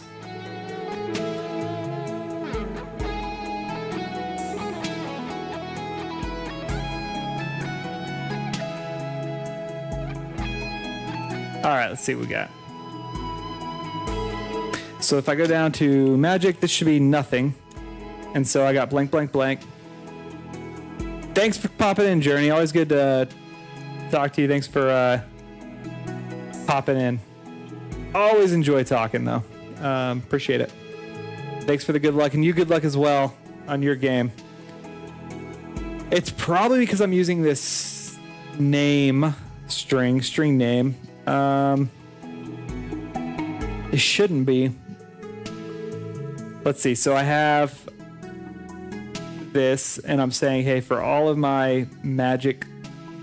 Okay, so magic list. I need to print total magic list as well. Let me do that. So we'll say magic list,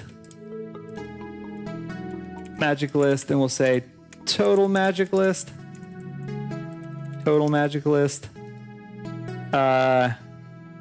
I'm guessing I'm using two different data types. Godot really is not good at dealing with two different data types at all, which I should just be a better developer.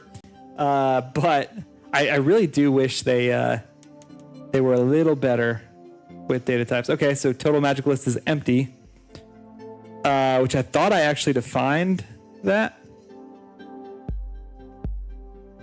Oh man, my key disappeared again. I don't think I changed anything. Maybe I did.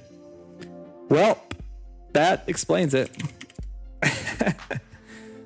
Okay. Let's try this again.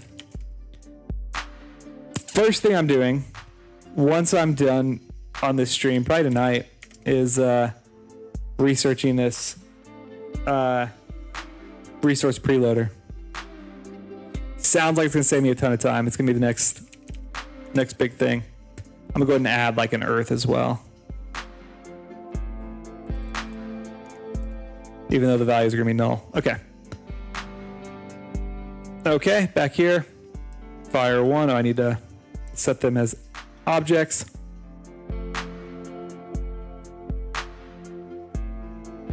Okay. Fire 1, fire 2,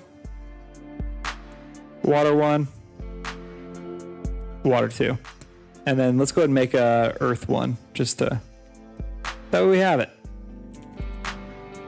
That way you have it. Okay.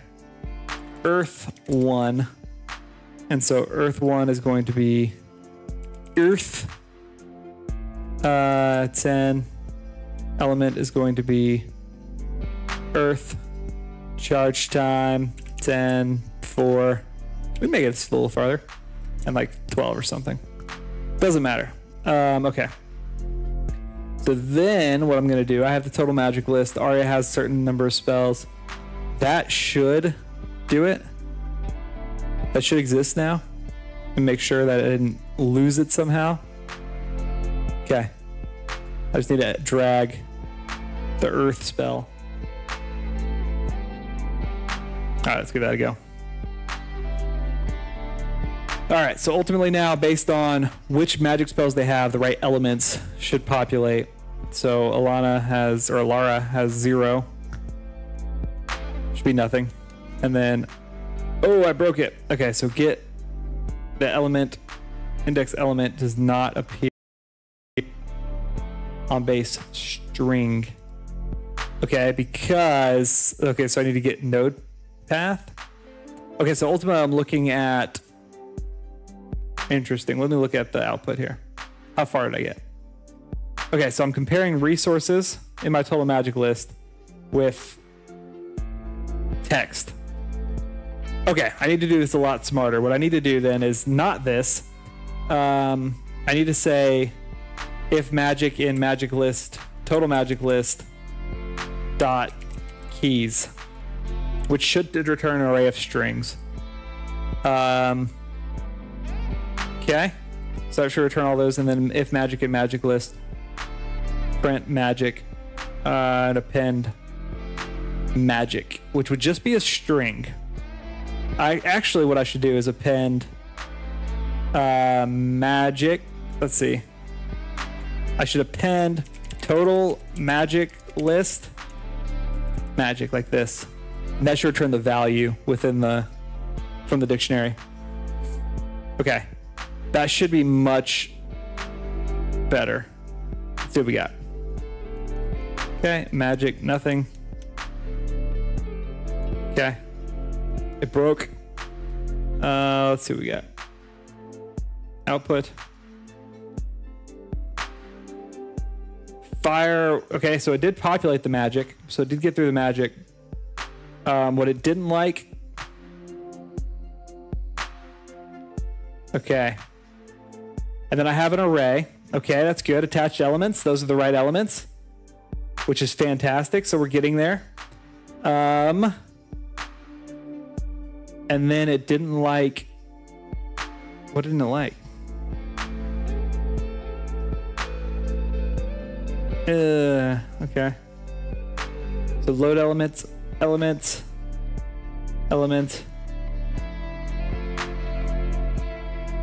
Huh.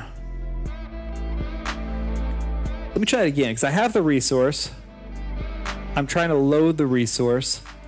And I want the resource dot element name, which I think should work. So I need to see what that bug was I got returned here. Okay, wait with them. Okay.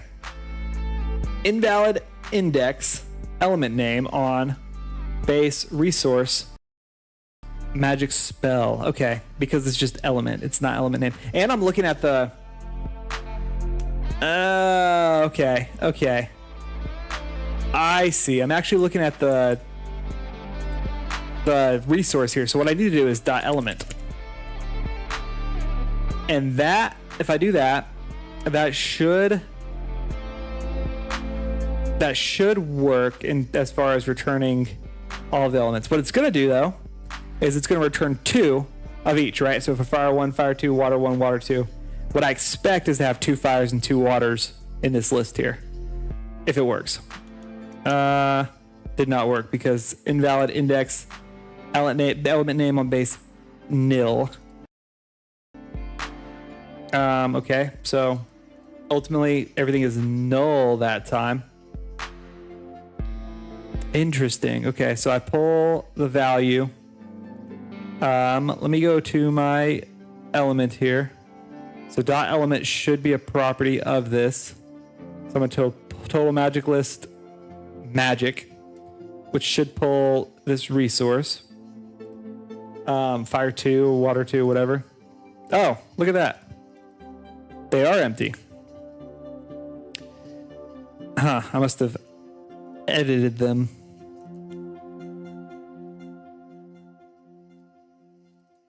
Okay, let's see what happens here. Perfect. That looks pretty good. All right. So now it's going to return 2 of each spell. Look at that. Magic, and yeah, 2 fires, 2 waters. The reason is because it's returning the resource on the fire and returning the resource on the water for every instance of the spell. So what I need to do now, I should probably make, maybe instead of doing this, I should be looking at the total elements.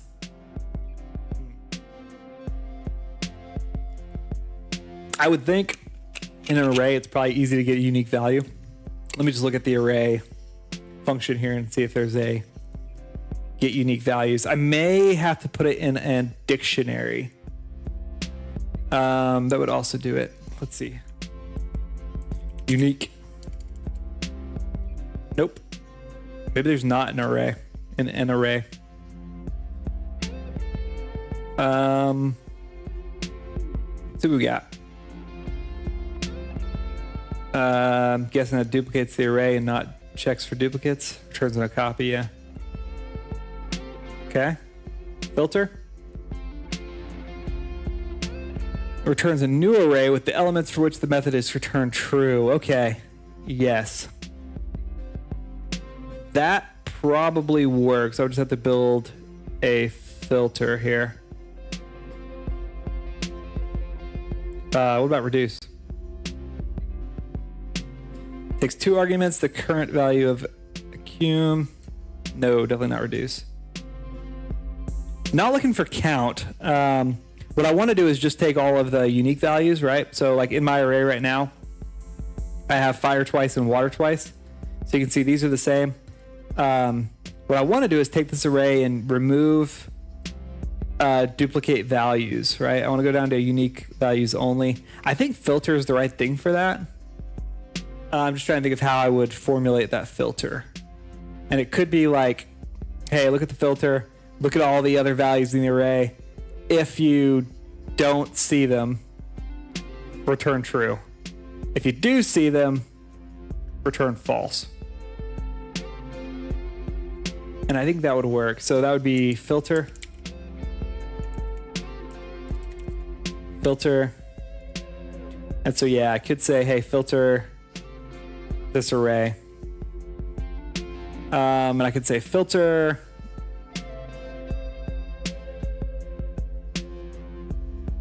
I think I could essentially make it where it takes, let's see what that would look like.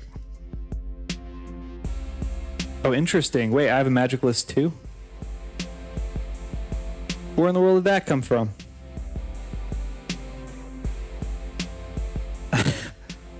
Okay, let me look at history. There we go. I just duplicated it. I typed duplicate because I was looking here. Oh well. That's really interesting. I don't know why that actually duplicated. But it's fine. All nested arrays and dictionaries are duplicated. If value of reference type.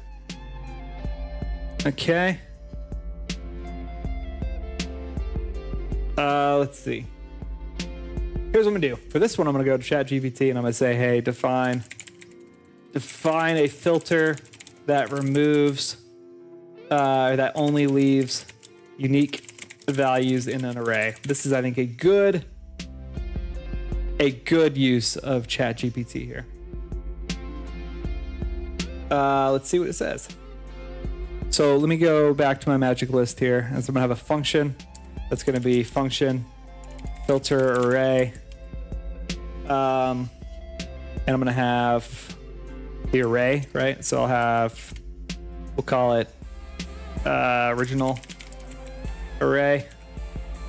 And it's gonna return an array. Let's see what this says. Okay. So let me do this. All right.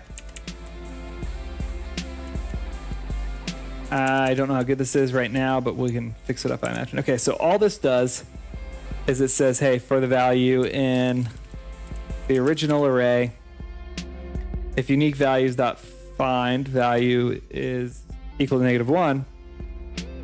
Nope, that is not what I'm looking for. But I guess what I could do is say else. I would essentially remove the array or remove that value. Let's see what this.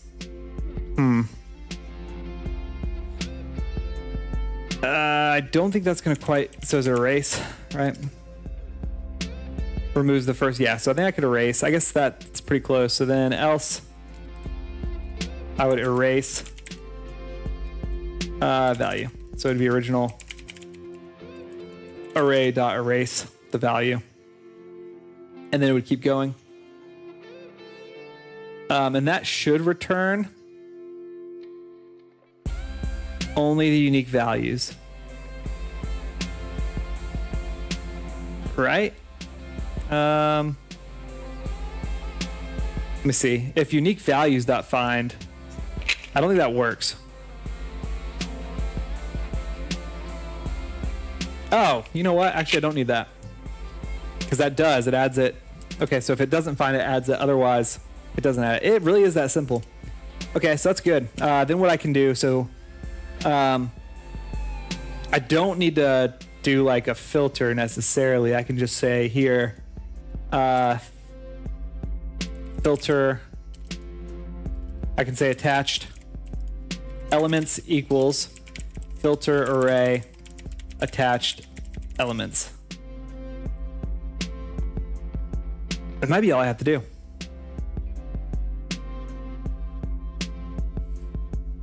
I do appreciate a good couple line thing here, so let's see if that worked. Look at that, it worked. Thanks, ChatGPT. Doing the most here. Cool. That really helps. That makes that a lot easier. So now what I have is I have a dynamic set of magic depending on what they know. So I'm going to go set some different spells for these people, just so we have something here. That's great though. So let's see. So for him, I'm going to go ahead and add an element. And this is going to be a string name, and I'll just put like fire1. And then for you, add an element, and that's going to be just water1. And that should be dynamic. And then in game, of course, I'll dynamically create that array based on what they learn. And that should be a pretty easy system, right? Once it's unlocked and you can learn it, you would essentially just go add that. So now magic, fire, great. Magic, fire and water, great. And then magic, water. That's fantastic. So I think the next step here is, now that I have this populated, I need to be able to click it and be able to cast a spell. And you would essentially be able to cast a spell based on how much you want to charge it. So where you put it in the priority list, you either cast fire 1 or fire 2. So that's pretty good. And that's gonna be challenging. I think that's gonna be really hard to implement. Just thinking through, because the priority list is based on a system that counts and predicts speed. So it essentially is counting up the speed every tick of the character, and then whenever it hits 100, it would be your turn, right? So what I do here is I calculate what that would be based on, hey, if you used all your priority up, you know, what would the order be? When casting spells, I do have like a charge time assigned to the spell that I want to use. So like here, for example, charge time is 10. This is going to be interesting. I need to be able to read through the priority list and determine where that spell needs to be to cast. This is going to get complicated, I think. But I think it'll be worth it to do. Okay.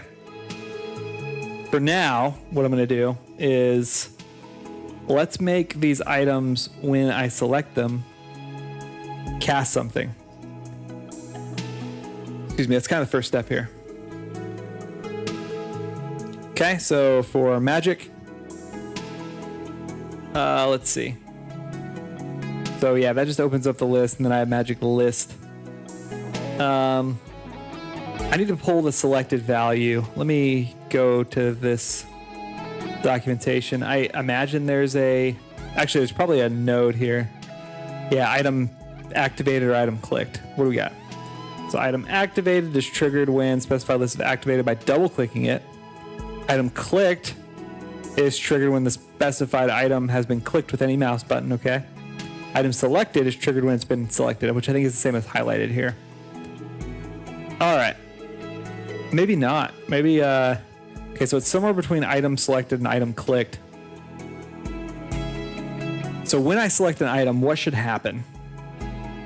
I think I would want to pass to Essentially, I want to trigger in active player, which is my state machine. So I think I want to trigger inactive player to go to magic here. Okay. So on magic list, when I hit an index, oh my goodness, this is going to be challenging. Okay, I think in active player I have active player. So active player dot known spells. The issue here is it known magic?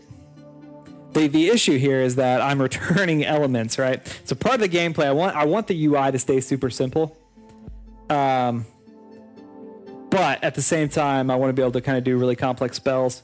So I am going to have to pass an element here, or I guess a list of elements here, based on the index. So let me see if there's, let's see, app position. So item selected is the right thing here. Let's see if there's also, can I edit this? I cannot.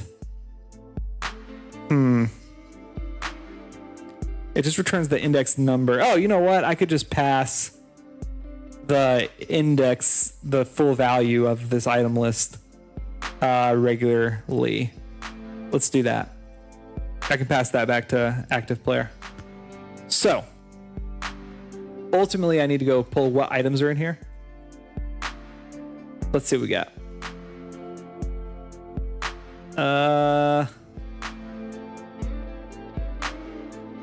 Okay. Should be get items.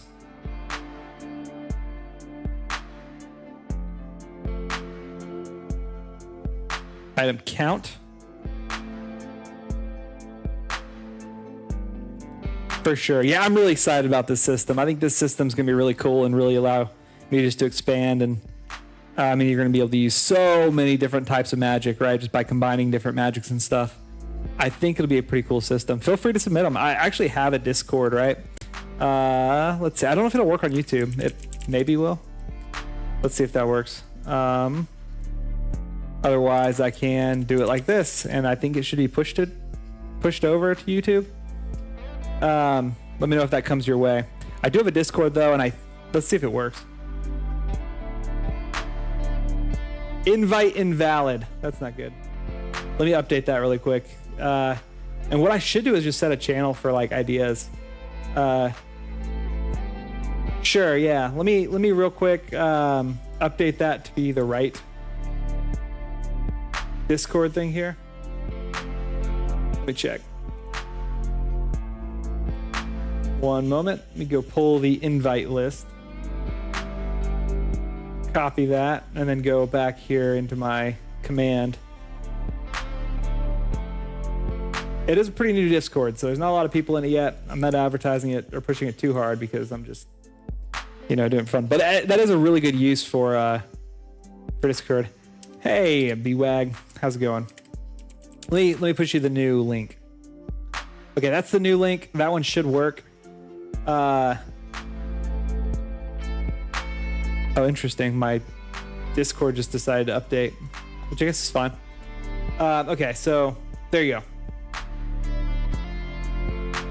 Thanks for joining that. That'll be good. And then in general right now, maybe what I'll do is just add right now real quick a new channel, and we'll call it Ideas. Put your ideas in there. I'd love to hear them. Let me know if you can't see that channel, but that should allow you to do that. Make sure permissions are on everybody. Yeah, so if you got ideas, feel free to share them there, and that could be fun. Like the best part of this is having a community to be able to work on stuff with, right? All right, I want the items here. So let's see. I'm really surprised there's not just like a items. That's really interesting. I can get item at certain positions. I can get selected items. I can sort the items. Really surprised there's not just a, hey, what are all the items? Interesting. Maybe I can. Maybe it's a little more simple than what I'm thinking here. So if I go to my magic list and I look here, oh, you know what? I can just pull total magic list. That's already a thing. Yeah, that's pretty good. So I'll just pull total magic list and have that push over. So basically, when I do this ready player, I need another signal here. That's going to be, so I'll have a signal that is magic list ready, I guess. And what I'll do is I will, at the end of this, after I finish this, I'll say magic list ready.emit. And this is really just the elements. Maybe I could push both. I can push magic list and I can push attached elements. I'm a magic list. I think that's pretty good. And then what I'll do is I'll connect that. I'll connect that back to my player ready node. Active player. And then what I can do is I can, okay, so when I select the thing, I need to be able to pull that index. Yeah, fighting will be turn-based. If you saw, I actually have enough coded right now, right, that you could actually go play a game, right? Like I could go do a full round at least. But yeah, it's all turn-based. So the AI right now that I have coded is really dumb. But yeah, this will be a lot of what the turn looks like, right? Like I can pull up a priority list and see who's going when. You can't tell who's good guys or bad guys, but Alara, Arya, and Kale are all good guys, and Eric or Garrick and Dan are bad guys. So essentially, yeah, it'll look something like this. You kind of go do your thing. The AI right now is really not smart, but what they will do is they'll chase you and go attack you. But it'll look a lot like this. And so I talked about, skipping the animations. That's what you see there. They should be running like this. I'm just skipping them. And so then you can attack. So it's all based on, all of these players have different speeds. And so this priority list that you saw is all calculated based on speed. And that's how like all of the spells and stuff will be too. It'll all be based on that priority list there. So yeah, that's kind of what it'll look like.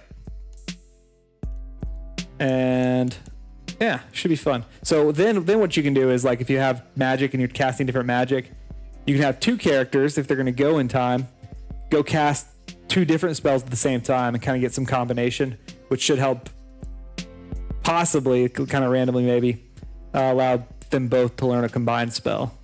That's kind of what I'm thinking there, which should be cool. Okay, so I'm passing this to my active player ready state. Within my active player ready state, what I'm going to do is maintain a list of, and I'll have to call it like active elements, active spells, active magic, I guess. Active magic. So this is pretty easy.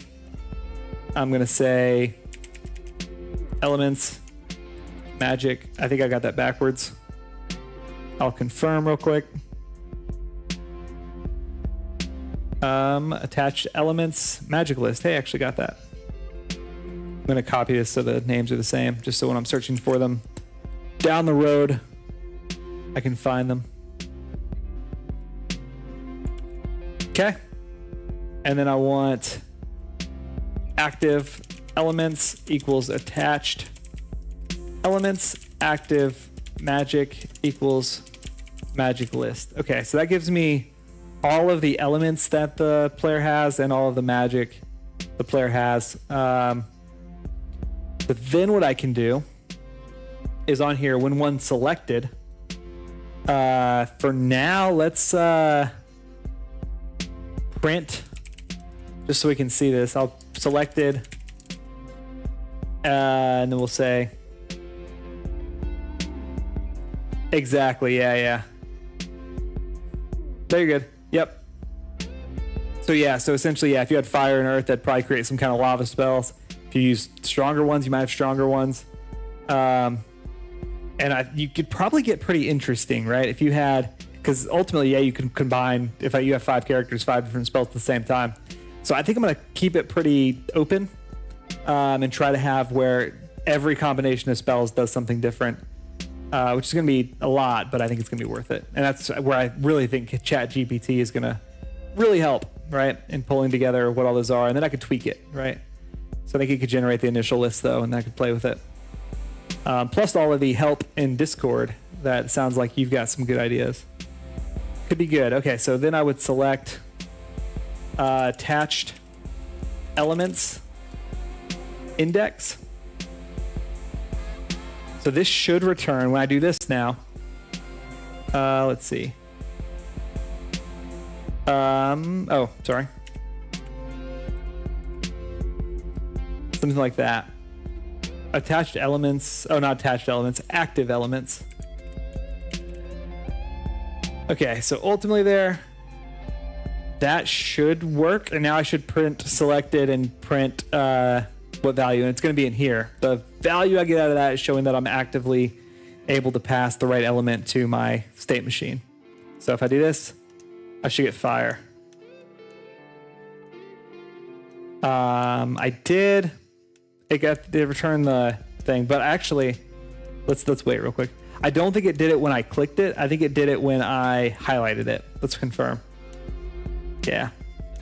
So it's just when I highlight it. So selected actually means highlighted. Interesting. I probably okay. I probably need to do clicked. Maybe that's not too bad. Let me go back to magic list here. Okay, so item clicked then. Okay. Let's try that. That's going to return the index, position, and the mouse button index. Let's see what that looks like. Okay, active player. I'm just going to pick. I guess I'll pull that in and just move my stuff over. Because I need to undo selected. I guess I'll pass. I mean, maybe I do need like what's selected as well. Because maybe I could have different, like, even if it's just like an animation or something. I might want that data. Okay, so index. I appreciate that. Yeah. Understand, yeah. Study halls can be give or take. The nice thing, yeah, about like developing a game or Python or stuff is you can just be developing different, things for the game. I find myself thinking about in meetings and stuff, thinking about this kind of stuff a lot. If anyone's watching, I pay absolute attention in meetings. I don't do that, but there are some meetings. In the future, I'd encourage you, if you're in a meeting that's not worth your time, leave that meeting. Anyway, let's see. So I'm going to print what these at positions. So at position, I don't care about almost for sure. Mouse button index, I probably also don't care about. I'm going to check. Coding in school is a big no-no, really. Interesting. Huh, so they just don't let you, like, code? Let's see. Oh, man, so it's got to be a mouse click, bro? Yeah, it's got to be a mouse click. That's really unfortunate. Interesting. I guess that's not a huge deal. Not really a big deal at all, because I think I can have it selected. And then ultimately, so this is useless. Let's go clear that and delete that. Okay. Let me real quick. There might be some setting on here that only selects it when you accept it. Otherwise, yeah, I can do that. Wow. What are they worried about? They're worried you're gonna like hack stuff? Do they not have like a coding class? Seems like they should be able to, they should let you. They should be excited about you coding. So that's interesting. Select mode. No. Okay, so ultimately then what I need to do is I need to say selected element. Okay, this is probably good anyway. And so then on event, if I have an input, let's see, so on entry, I need to set selected element to be blank.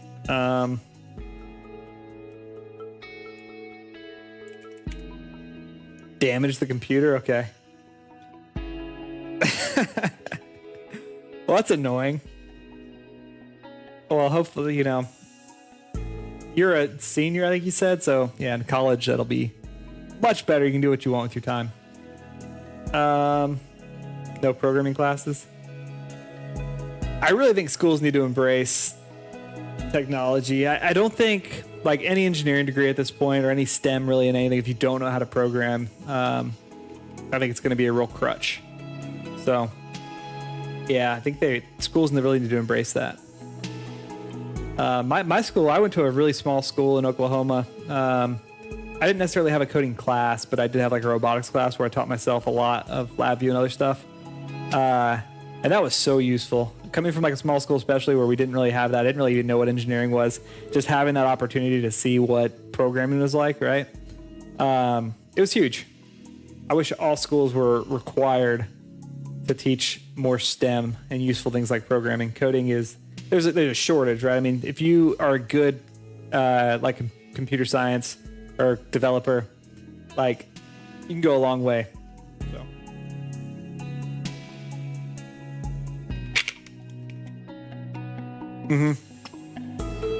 Agree, yeah. And so my kids, I have 2 kids. I have a 2-year-old and almost 1-year-old, almost 3-year-old, and almost 1-year-old. And like the big thing now is Montessori. And so the big thing is like, hey, let the kid learn at that age, right? 2 years old, 1-year-old, let them learn what they want to learn. And so like you kind of set it up and you say, hey, here are your activities, go do what you want. And it really helps them to go like be empowered to go learn things. High school should be the same way. Yeah, you should be like, if they have it for toddlers, give the freedom and the the choice to your high school students. You're going to have it in college. You're going to have it in your job. Yeah, I think that there's definitely a gap in what the world needs versus what's being produced there. Yeah, I get it. I agree. I think there's a lot we could do and should be doing to better equip people for the world. Now, I mean, I'm biased. I'm biased in the sense that I have a STEM background. I'm at a STEM job. But ultimately, yeah, we need factory workers, right? But ultimately, like, quality of life for everybody improves the more people are educated and the more people have access to those sorts of programs, right? So I think it's just incredibly important to be teaching people and showing people the opportunity, right? And maybe that factory worker, right, that you're kind of preparing, maybe they would be a great programmer. Maybe they'd be a great, engineer. Give them the opportunity. They're gonna have a lot better life out of it. The world's gonna be a lot better place for it. So, and they build problem-solving skills. Exactly, yeah. Problem solving. Honestly, problem solving is the number one skill. If you can learn anything, it's problem solving. That's in college. All you're gonna learn is problem solving. You're just gonna learn different tools to solve different problems. But like in the corporate world or whatever, like, are you gonna use it all? No, you're gonna use a very small subset on whatever your thing you're working on, most likely. And then you're going to get better and better. And all that core knowledge you gained, right? The types of tools you use for problem solving, you're probably not going to use them exactly. You might use bits and pieces. But what you learned in college is you learned how to solve problems. You learned how to go find what tool you need to use and how to go take that. And we really need to start that in high school, right? Go learn how to solve problems. Go learn how to go find a tool. I really wish that. I am pretty passionate about high school and what they should be teaching. But didn't mean to get off on a tangent there. Sorry. Okay, so ultimately here, I should go grab selected element equals active elements index. And that's going to take and give me my selected element. And then I'm going to have UI confirm. And then ultimately, let me see real quick. I imagine there's also one for like when it becomes unselected. Empty clicked. Focus exited. That's gonna be a good one because then I can clear it. Okay, let's see. So on active player. So when I do this, I will say selected element equals null. Basically just clear selected element after I lose focus on that. Okay, selected element equals active elements index. That's good. And then on confirm, here is where I'll print this. So now it shouldn't. Oh, interesting. Oh, selected element, sorry. Okay, so now it shouldn't say selected, this selected here until I press the button. We'll find out. All right, let's see what we got. Magic, nothing, nothing, and nothing. Okay. Oh, I'm getting so many errors. I love errors. What we got? UI confirm doesn't exist. Okay. That's okay. So what I probably did was it's UI accept. Okay. Just pulled the wrong input there. See if that works better. All right. What we got? Magic. Look at that. Selected. That is fantastic. Oh, now it's null. Interesting. Okay, it's null because I went back here and made it null. I lost focus. Oh, you know what? I need to turn on the ability to reselect. So within this list here, allow reselect needs to be on. So essentially it was saying, hey, you've already selected this one. You can't select it again. But yeah, I'll turn reselect back on. I think that solves that problem. I think that one's pretty simple. Let's check. Let's check here. So now when I go down to magic and I select fire selected, that's great. Okay. Go back. Okay. Null. Still null. Interesting. So it doesn't think that I have magic selected there. Let's see what all drives null. I think it's just when I've exited here. Though when I select the new item, it should select it. So that's a little bit interesting. I probably need to, let me see.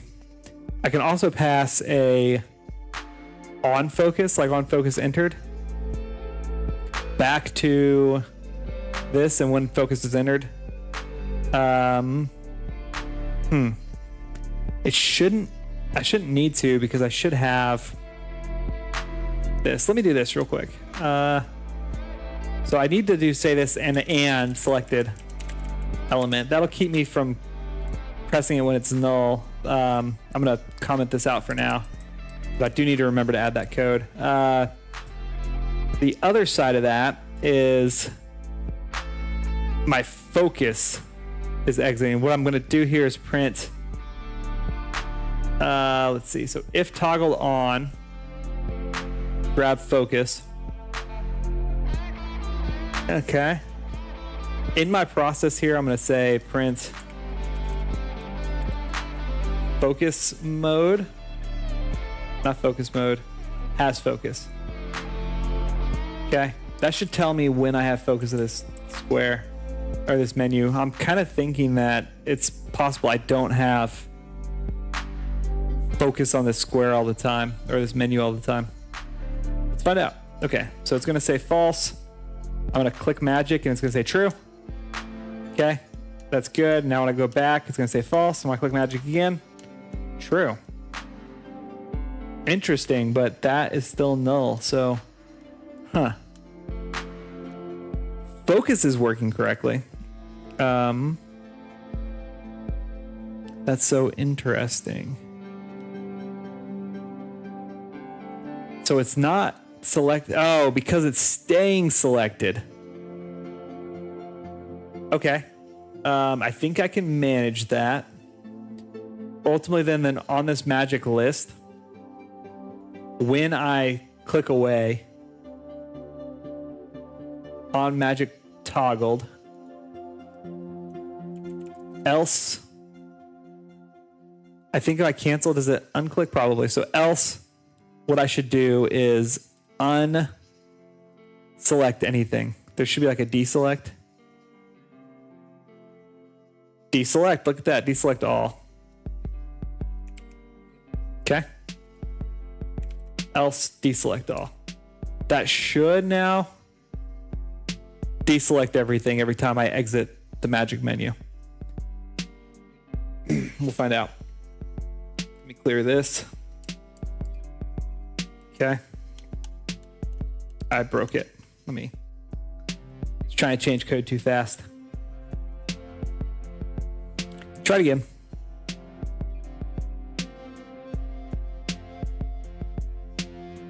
All right, we got magic. Okay. Good. Back. Magic. Good. Okay, look at that. That looks really good. So now I can add that other code back in, which is essentially, if I go back to active player, essentially this. And now what should happen is when I select an element, it should only show up selected element there. And then what that lets me do is I can create a new state that's like spellcasting state, and define the behavior for that, which gets me pretty far, actually. Okay. Selected there. Yep. Not going to select here, which is great. Perfect. And then if I wait and I select fire, select water. Yeah, that looks great. All right. Next thing. Okay. Now I need a new state. So within these states, let's create a new one here. We're going to put it after attack here. And this is just going to be magic select state. Let's go ahead and add a script to this. Okay. Let's go ahead and grab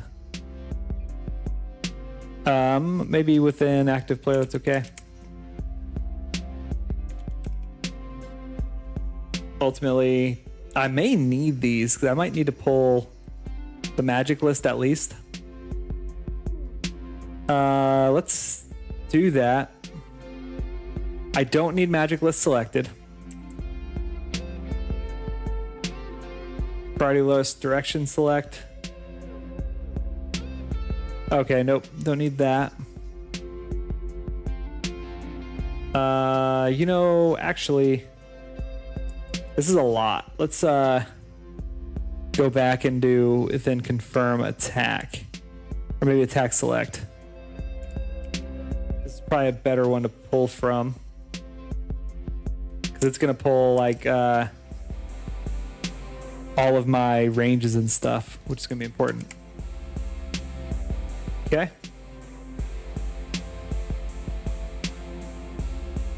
Okay, not quite what I need here.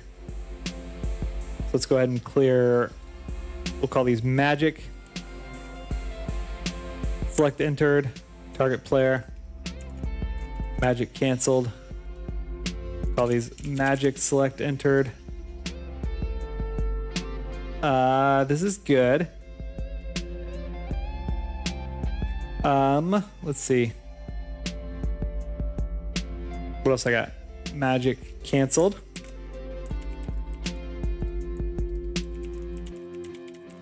One thing I need to do is within attack, or as active player, when I select this, I need to transition to this. So I can take transition.emit, and I would go to magic select, and then I want a new signal here, which is magic selected. And essentially, so I want to transition to the state, and then I want to transition, or magic selected dot emit, and I want to output selected element, comma, magic, what is it? Active magic. Look at that. I don't even have to actually pass from that other one, which is great. And then I can attach that signal, connect that to magic select, and I would go back here and grab these variables.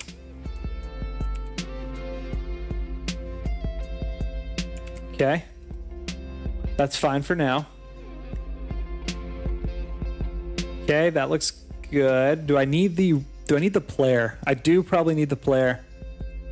So that's easy enough. Just connect this to magic select. Okay. Cancel action, sure. Attack character.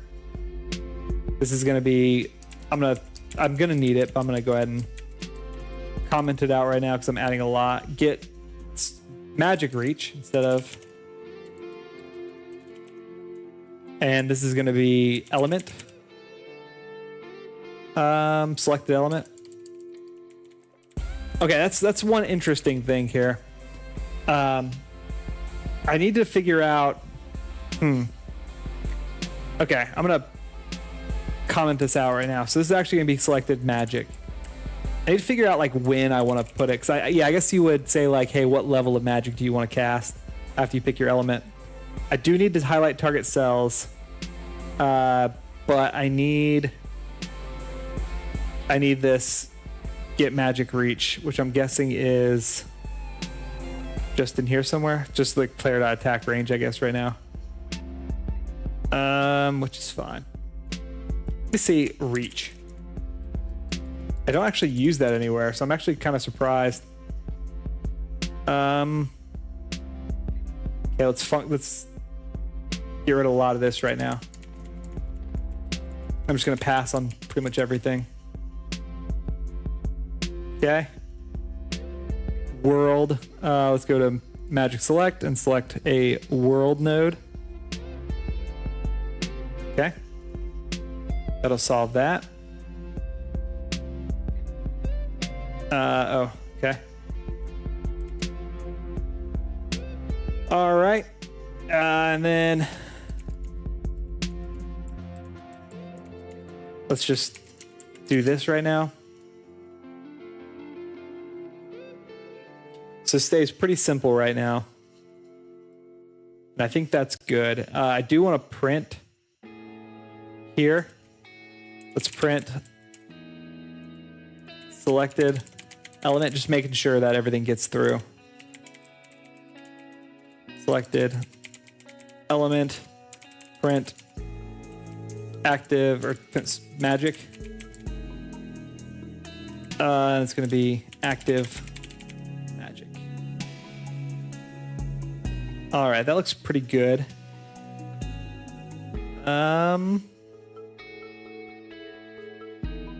Attack cells, sure. I guess I can leave those for now. So I'm gonna pass along my element. I'm gonna print that. Let's go back to active player and just undo all of my debugging prints if I haven't already. I have, great. That should work. I should transition into that. One thing I want to add just to make sure that I only do this at a certain time is if current state. So the only time, actually, I don't want to do that only on current state, because that will set up like a condition where the state transition and the actual passing of data is racing each other, and I don't want that. I want everything to kind of run freely and smoothly. I added a lot of code here. We'll see if this works. Unable to iterate on object type nil. Let's see what we got. Okay. Highlight cells. It was old code. This is why I should have just commented everything out.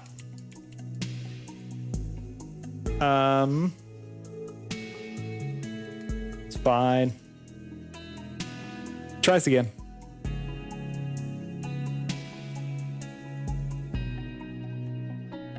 But ultimately, that's not too bad. This is looking pretty decent. All right. Next state and selected element. Look at that. So now I am in the magic select state. That's not quite defined yet, but I can define it a little bit. Okay, so one thing I want to do is, first off, magic select entered dot emit, and I'm going to look at my attack select because I think I can send it to the camera, and I send it to UI control. So I need to do the same thing, and it basically needs to be the same. So connect this. I'm going to send it to camera.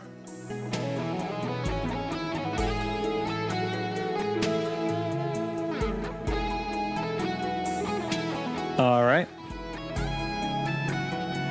On attack entered is what I'm looking for.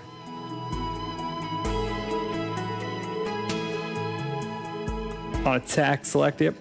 Okay. And then UI control. Oh, okay. Wait. On attack select entered. I'm starting to get past the point of useful energy here. Probably about to have to call it a night. It's getting kind of late. And then UI control. On attack select entered. That should be all I have to do. And so now what should happen is when I try to use a spell, it should kind of go to a point where I can select what square to use the spell on. It's not quite what I need to do, but it's pretty close. Magic spell. Look at that. There we go. So then I could go, I mean, using it on somebody won't do anything, but there you go. All right, it's coming along. And all my cancels work already, which is fantastic, honestly. I do go back to the old state. Reusable code and modularity, I think, is so important. The fact that I could build those states and implement these functions and they just work is huge. And a big part of that is just having built it modularly where I can add a state quickly and kind of reap the benefits of all my work in the past without having to go recode everything. So I think that's a testament to modularity. If you're coding something, be thinking modularly and try to avoid single point solutions. Because otherwise I'd be sitting here trying to figure out, okay, well now I have to program in cancel, I have to program in all these things.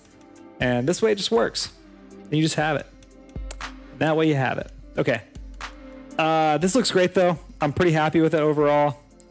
I have a lot more work to do, but at least for now, we're to the point where we're able to select a spell, at least an element, and start working through it. Next, what I need to do is I need to take that element, throw it somewhere, pick up strength for it, figure out how that's going to look, or throw it somewhere on the priority list to charge it up, select a target for it, and I got to figure out what that looks like because depending on what strength, you might have different ranges and targets. Ultimately, it's a little bit of a challenge. So we'll see what that looks like. But all right, we'll save that though for probably tomorrow. For today, probably gonna start looking for someone to raid and call it a night. Like I said, I'm running out of useful energy here.